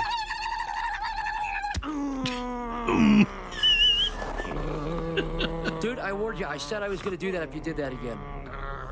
On the condition you bury me in the beautiful Chinese Shanghai Pine Forest, my hometown. Oh, yeah. We will definitely go to China to bury you, man. He probably tastes even better right now than he did before. You know, what do they taste like? I've never tried a century egg before. Really? Okay, you have to try it at least once. I'd be honored. No, I'm the one who's honored to be in the presence of such a hero. Well, maybe it was your song that helped me become a hero. Well, maybe I like that. I just wanted my cheese.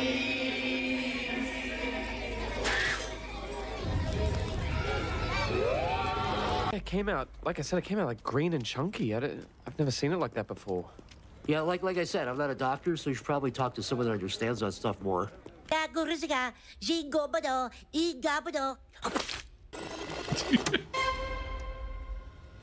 How many people killed this guy? Get the out, man!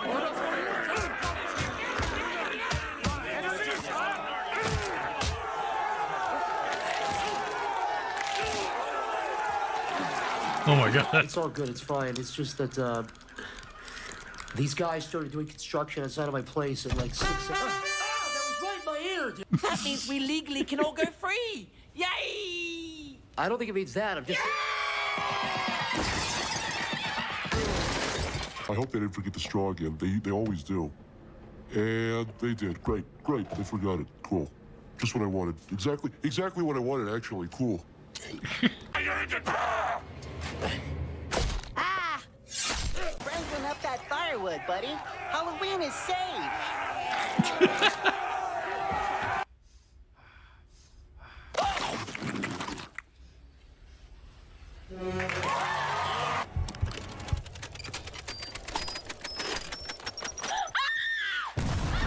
Oh my God! That was a bomb the whole time? Don't worry, Tim. I can cheer you up. It's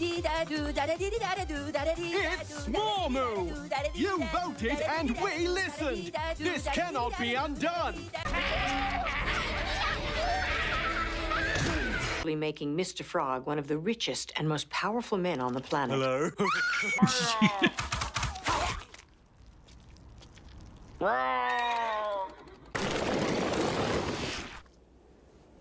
It's a Christmas miracle. Jesus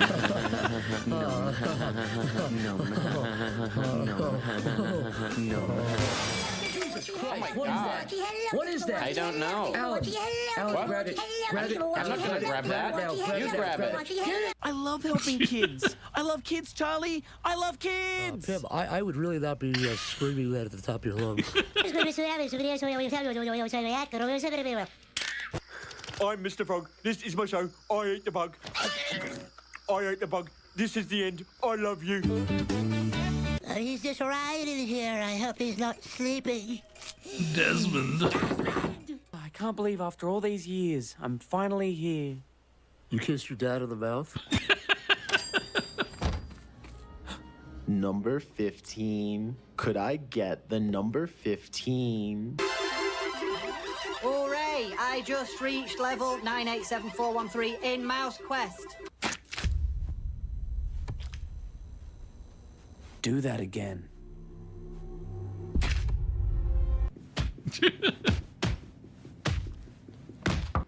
Can't a poor mustard like me ever have a little fun?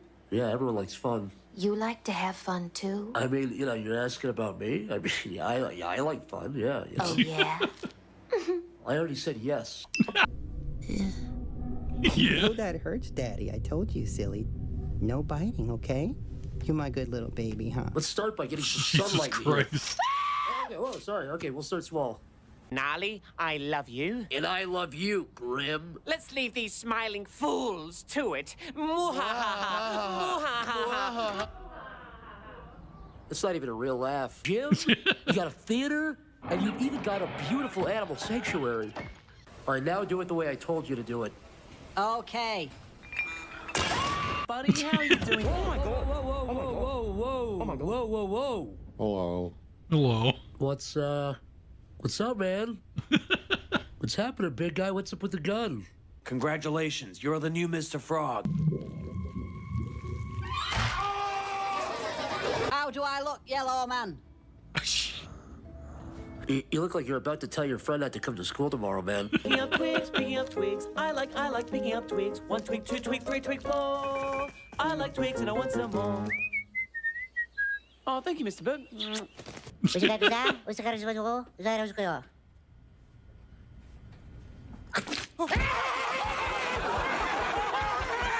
Well, if you boys are so interested, why don't you go help him out? If you can't help me, I'll shoot myself and make you two watch. Okay, not sure about that, but yeah! And the dumps, they have the Dave roller coaster, the Dave toilets, Dave snow cones. Oh, and you can even meet Dave himself. Who's Dave? I don't know. Just helping out, right? Something that I never do, according to you, right? Oh, is this putting anyone in a bad mood, huh? Is this putting anyone in a bad mood? Oof. Let me talk to Salty. Oh, Salty is actually taking his iconic 7 p.m. nap. No, I think I'm gonna speak to him. Oh, my God! Salty's been murdered! And this is Jeremy, your only form of hellish entertainment. Dude, if you do that again, I'm gonna punch you. I'm not kidding.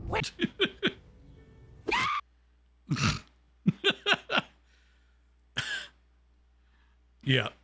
Yep. I'd definitely say that's pretty chaotic right there.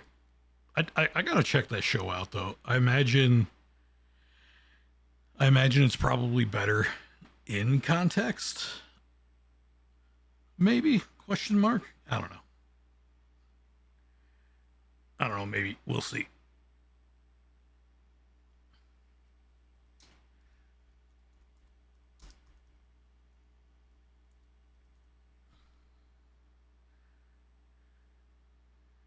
Seasons 2 and 3 are great. Well, nice.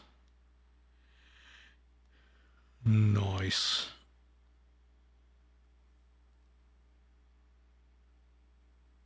All right, Sonic Boom. I've heard the show is like a million times better than the game, but I haven't played the game or watched the show. So let's see Sonic Boom out of context. Tired, huh? Not me. I slept like a baby last night. No, really. An abandoned crib washed up on the beach. Hey, this wall tastes like dirt.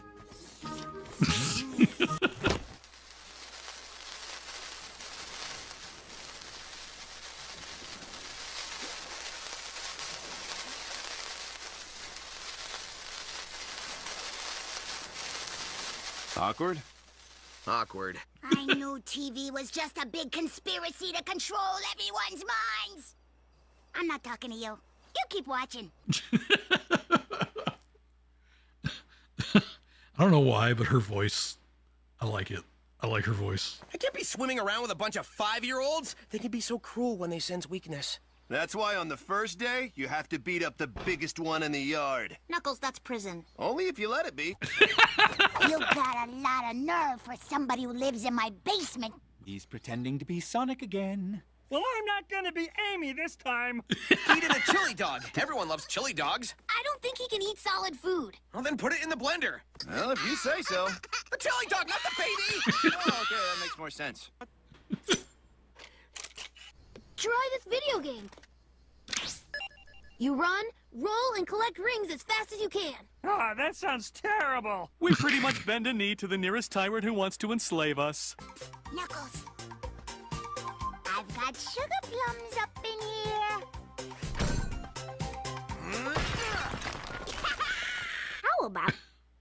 Tribe Woman was my favorite character when I watched it. Sticks is cute. Oh, yeah. I bake up a batch of my famous cookies and put them on the windowsill. Sonic will smell them and come to steal one, but he won't know that they're laced with poison. Nobody gets hurt, or somebody's gonna get hurt! This is just ridiculous. Everyone knows when the robo-apocalypse arrives, it's the can openers that will transmit signals. The scientific term is he got hit in the head by too many horseshoes. Television. Who needs it?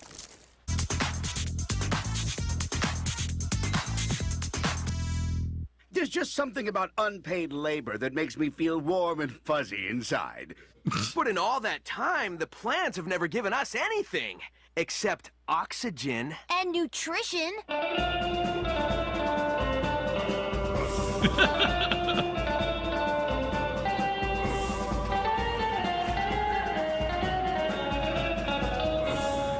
Meme.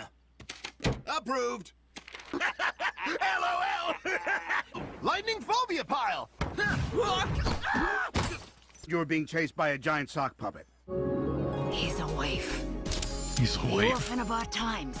A lost child, oblivious to the never-ending sea of despair.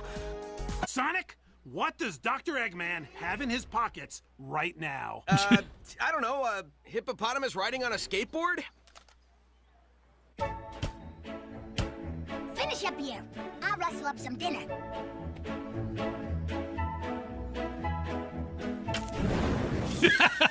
Stupid universe. Oh, that reminds me. I gotta chop my arm off. Sunny skies ahead for this.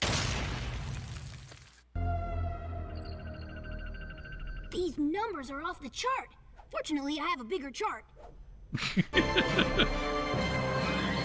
They've clearly mistaken Tails for a lemon. Is this a towel? What am I supposed to cover with that? Are you making fun of me? You thinking what I'm thinking? Yeah, what if the princess is in another castle? I need to change the scenery. It gets boring watching a majestic sunset over an endless tranquil sea of blue outside my beachfront paradise every day. Hey, little fella. Oh, gosh, you're cute. Pole vaulting over the couch or shot putting tails across your living room. You know what I've been wondering, though? Where crazy luck theories come from? When the bad luck leaves me, where does it go? There's a perfectly good explanation for this. You know, Amy, anytime someone calls attention to the breaking of gender roles, it ultimately undermines the concept of gender equality by implying that this is an exception and not the status quo. He's right, you know. What? Just because I'm a meathead doesn't mean I'm not a feminist. Our brains will be so scrambled you could serve them with hotcakes and a cup of joe for $5.99. Only a total dum-dum. What you like is unimportant. Now, if you'll excuse me, I have to dispose of a rotten, half-eaten fruit sculpture of my head. What's that? Don't! That's a load-bearing banana! A load-bearing banana! Anarchy, baby! Woo! Oh, please don't cut me, Knuckles! Fine. But I'm not wearing pants. We shouldn't be horsing around in here. We should be horsing around out here. Ooh, let me see. Oh, wait, I can't read. Do that. Can a guy test out a deadly superweapon on a town of innocent civilians without being interrupted? What's this world coming to? Well, you know, I'm slammed this week. See, tomorrow, rummage through garbage. Wednesday, rummage through garbage. Thursday, get tetanus shot. Friday, rummage through garbage. I'm booked solid. We're trying to shoot this girl out of a cannon into a filthy trash can. With this upgrade to the Build-It box, I'm able to materialize three-dimensional manifestations of characters from video games. There is a certain princess in a castle I'd like to meet. Sonic wants to fuck Princess Peach. He'd probably have a better shot than Mario. Mario just doesn't even give a fuck. Mario doesn't try hard enough, I think. Pants are overrated. Let's go for a big boy ride. Lesson number 7. Mustache care and maintenance. Any last words, Sonic? Yeah. Volcano Wonder Pants! Let's act out my Sonic fan fiction. I'll pick something family-friendly. No, not that one. Oh, definitely not that one. Not that one. Oh, here we go. I just hope the obese man who watches me sleep doesn't think I've been naughty. Otherwise, he might not sneak into my house and leave presents. Don't look at me! I'm a ballerina! A ballerina! My breakfast is plotting to kill me. He's gonna rip out my spine and play it like a xylophone. And only mildly damaging to my kidneys. Spinning blades of death. Yeah, I guess that sounds safe. I've never felt so free! Knuckles, you're eating a napkin. Yeah, I knew that. Sleep, my large, rocky friend, and dream of large, gravelly girl monsters. Actually, I'm an evil mastermind of average intelligence. A slow cooker is truly one of life's most poetic small kitchen appliances. Giant rock monsters laying waste to the countryside.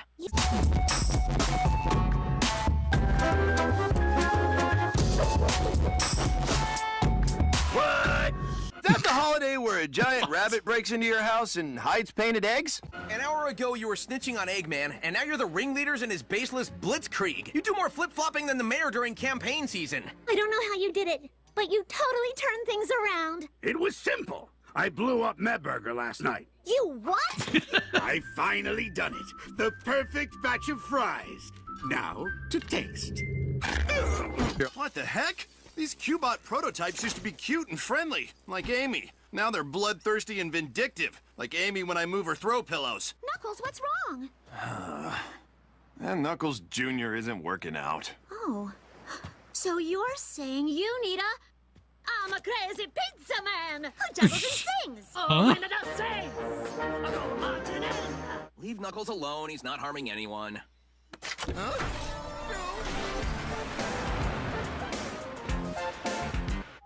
I'm sure there's a logical explanation.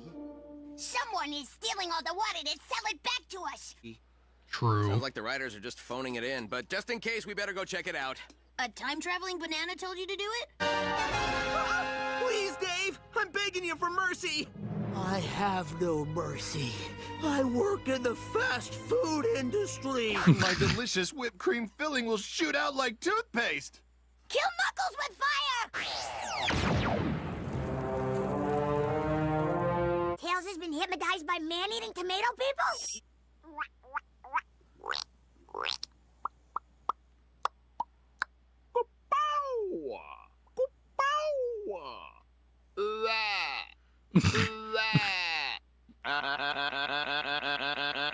More tea, Mrs. Rockbottom? Don't mind if I do, Mr. Boulder. I got this. I told you technology couldn't be trusted. No, wait. I told them. But if you were spying on us, you probably heard me. Of course, if you heard me by using technology, you couldn't trust the information that technology can't be trusted. So there!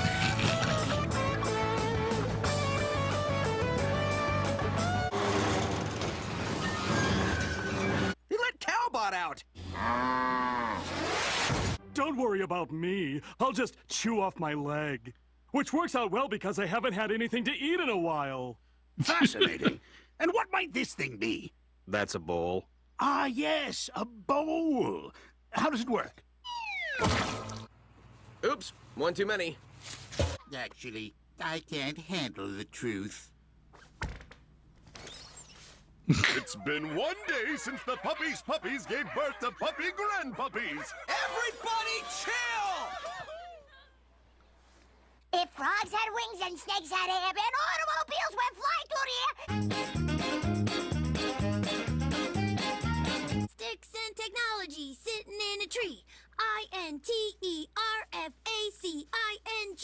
I don't even know which end of the toothbrush goes in your nose. Interfracting? 1,000 bottles of liquid nitrogen on the wall. 1,000 bottles of liquid nitrogen. Use this to build a bigger build a bigger buy a buggy bagger box buzzard. Yes, tainted victory is mine. It's some dingus from the post office. I think Eggman's mustache is just spaghetti that grows out of his face. I had my vestigial tail removed years ago.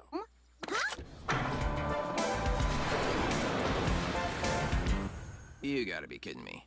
Anyone else find it strange that the fox can fly, but the bird needs to use a jetpack? You sweating yet, Nux? I never sweat. I have a glandular problem. The pretty things attract government agents and possums. And you know how horrible they smell. The possums, too. You look tired. Have a seat. You had us make guacamole.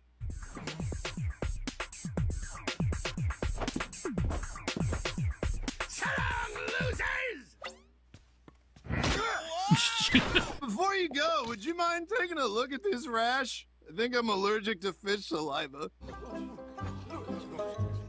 Just a regular old sunflower over here. Come gaze upon my soft, supple petals. Is trash canny a word? Tell you what, if any of you noobs can take me down, chili dogs are on me. Deadly Explodonuts! I could use a little help here. That is, if you guys are done making fun of Amy, who, by the way, totally deserves it. The cold is unbearable. For the first time in my life, I actually considered wearing pants. Last time I kind of sweet-talked the guy. And by sweet-talked, I mean threatened his family. I know, it was me. But since then, I've gotten divorced, so your threats are meaningless. You're looking at a man with nothing left to lose. Base. Hey, Nux, you're famous. Cool.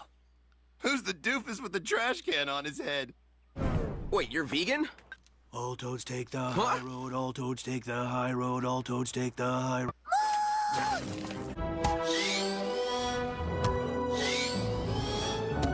Do they have Sonic tears? Because those taste the sweetest. Oh, great froggy Mondias, accept this humble sacrifice. At least we're almost home and can put this nightmare behind us.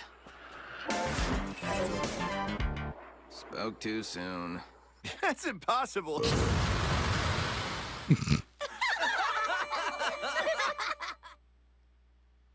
Okay then. Sonic Boom. Yeah, I can see how that'd be funny. I could definitely see how that'd be funny. I rather enjoyed those clips. Need to rewatch it. How long is it? Like, how many seasons is it? And how many episodes?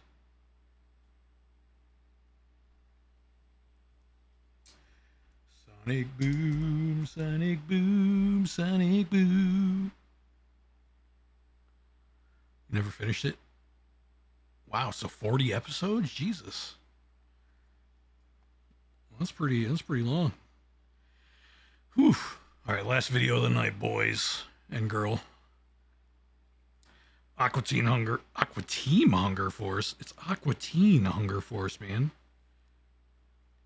I know, because this is a show of my childhood. Let us view. Carl, how's it going? Oh, yeah. Good morning to you there, Mr. Food Monster. This is how it's going. Look at my frickin' car. It is crushed to bejesus and back. Have you gotten any estimates? Oh, for the friggin'... I just found it this way. Carl. I just walked out Carl. here for friggin'... Carl. Ferociously. I mean, where have you been? My light. It stopped.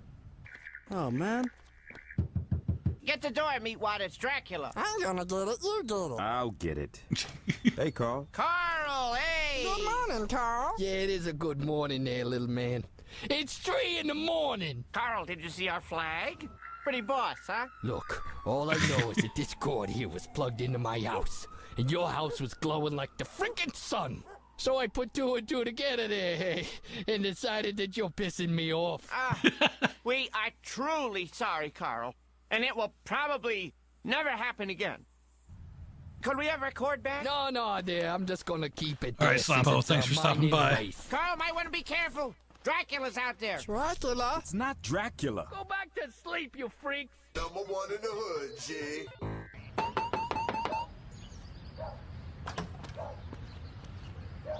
Hello, Carl. I am Ignignoct, and this is I am We are Moonanites from the inner core of the moon. You said it right. Our race is hundreds of years beyond yours. Man, do you hear what he's saying? Some would say that the Earth is our moon. We're the moon. But that would belittle the name of our moon, which is the moon. Point is, we're at the center, not you. No, the real point is, I don't give a damn. Look, Farlock, look at your carpet. It's burning. Fire is bad, Meatwad. You shouldn't play with it. Oh, I know. I use it in my work. What is this? Who did this? You cannot cut someone's lawn with matches, Meatwad. Look, I know that. You gotta have gasoline, otherwise how's it gonna spread to the street? Open this damn door now. Obviously, man. Don't open it. I heard that. Open this door.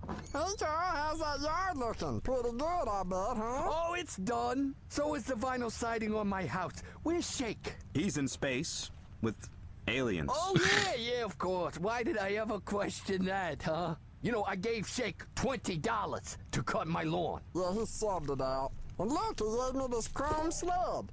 Boy, I hope it snows soon, don't you, Carl? Oh, yeah, I can't wait. A winter wonderland. Oh, let me see that sled. It's my frickin' hubcap. Okay, load it up. Welcome to this horse's anus. Hey, Carl, you want me to shampoo the rug? What's the freaking point, meat man? So you can give me some money.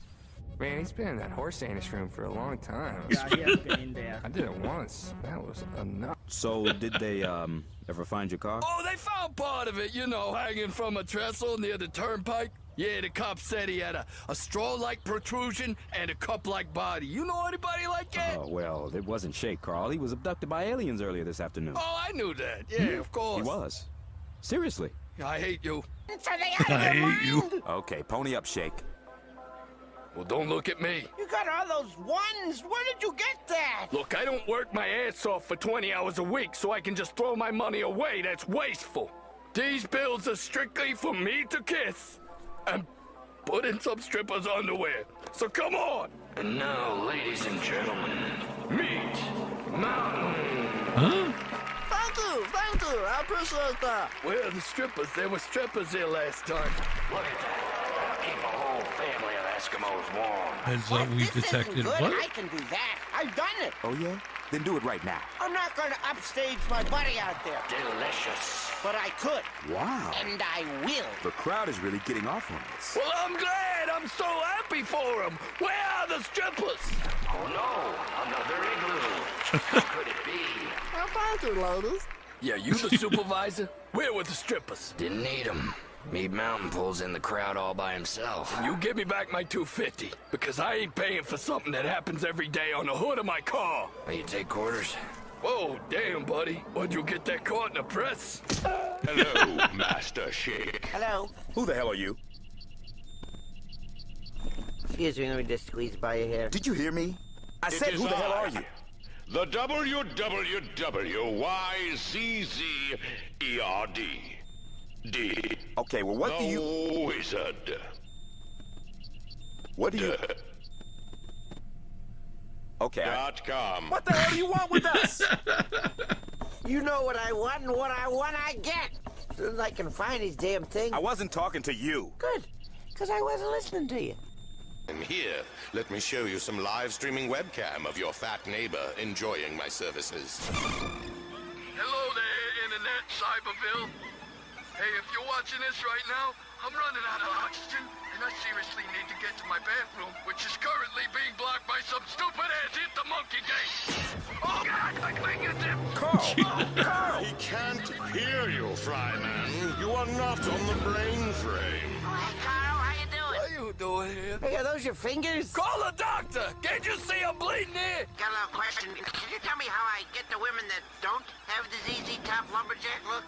I wanted to date Sasquatch. I call your mother. Ha ha! Come clean with me right now, and I won't bring your parents First into hand this. Shake, you need to stop this right now. Meatwad doesn't have it. I have some parents, fella? Hell no, you don't have parents.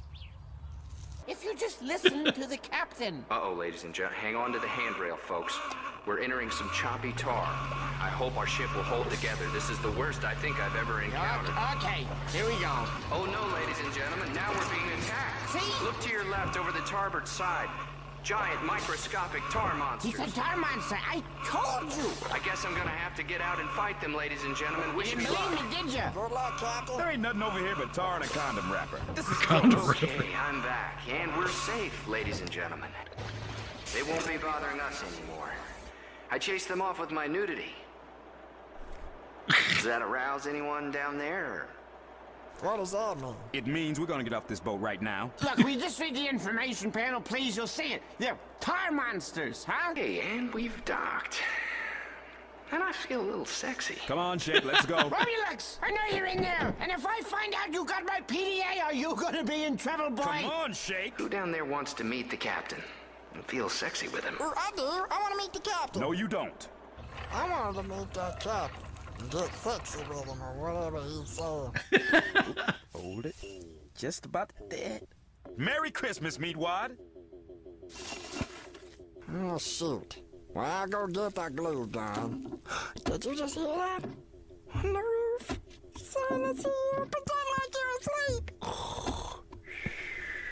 Don't just stand on it now. You need to hold it. It's vibrating. I got it, Chubby. I can do two things at once. No, you can't. Huey Lewis making a comeback. Put the magazine down and hold it with your hands. I'm serious. Calm down. You'll be fine. Meatwad, you can pretend to get up now. Oh, sure, that was a good sleep that I had. Where are the damn presents? It's the middle of the day, Meatwad. That wasn't Santa Claus, okay? Well, you know, maybe Santa's just sort of getting a jump start on things this year, because, you know, statistics, they show that there are more children in the world today. That's China's fault. Where do you get this information? We just... Oh, damn it! You're all right. No, don't worry about me. I fell 2 stories. I'm fine. Good, because it did happen on your side of the lawn, remember? Hey, shut up. Okay, we're rocking around the Christmas tree. Any requests?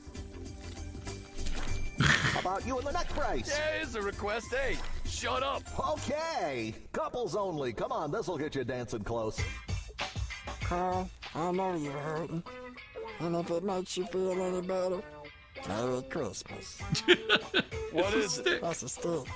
Cause he over there, that ghost, he's haunting it. Cause Carl desecrated cause he lives here. Something too about babies. Babies get made that way. Carl, did you get all that? Hey, Carl, wake up. You're wasted. What? You didn't hear a word he said, did you? Oh, I guess not. What'd he say? I hate to be a buzzkill, but he said that your house is on elf graves and they're pissed off. All right, fine. We'll do that. And the blizzard's We'll gonna do keep that. flowing. Unless Carl pays tribute to the elfin elders in space. I'll do it. What do I do? You must give of yourself to the great red ape.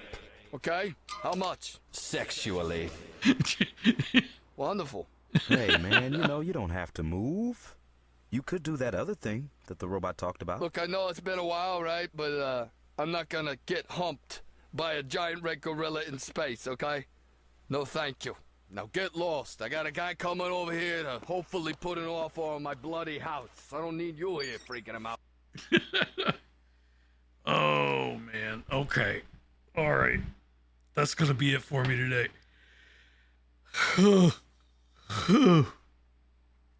Thank you guys for stopping by. I really appreciate it. Really appreciate it. I'm going to go get some food. And also, I got this warning just now. I'm going to check that out. I can only assume it's like copyright type thing, but yeah, I'm gonna check it out. I'm gonna see you guys later. Bye.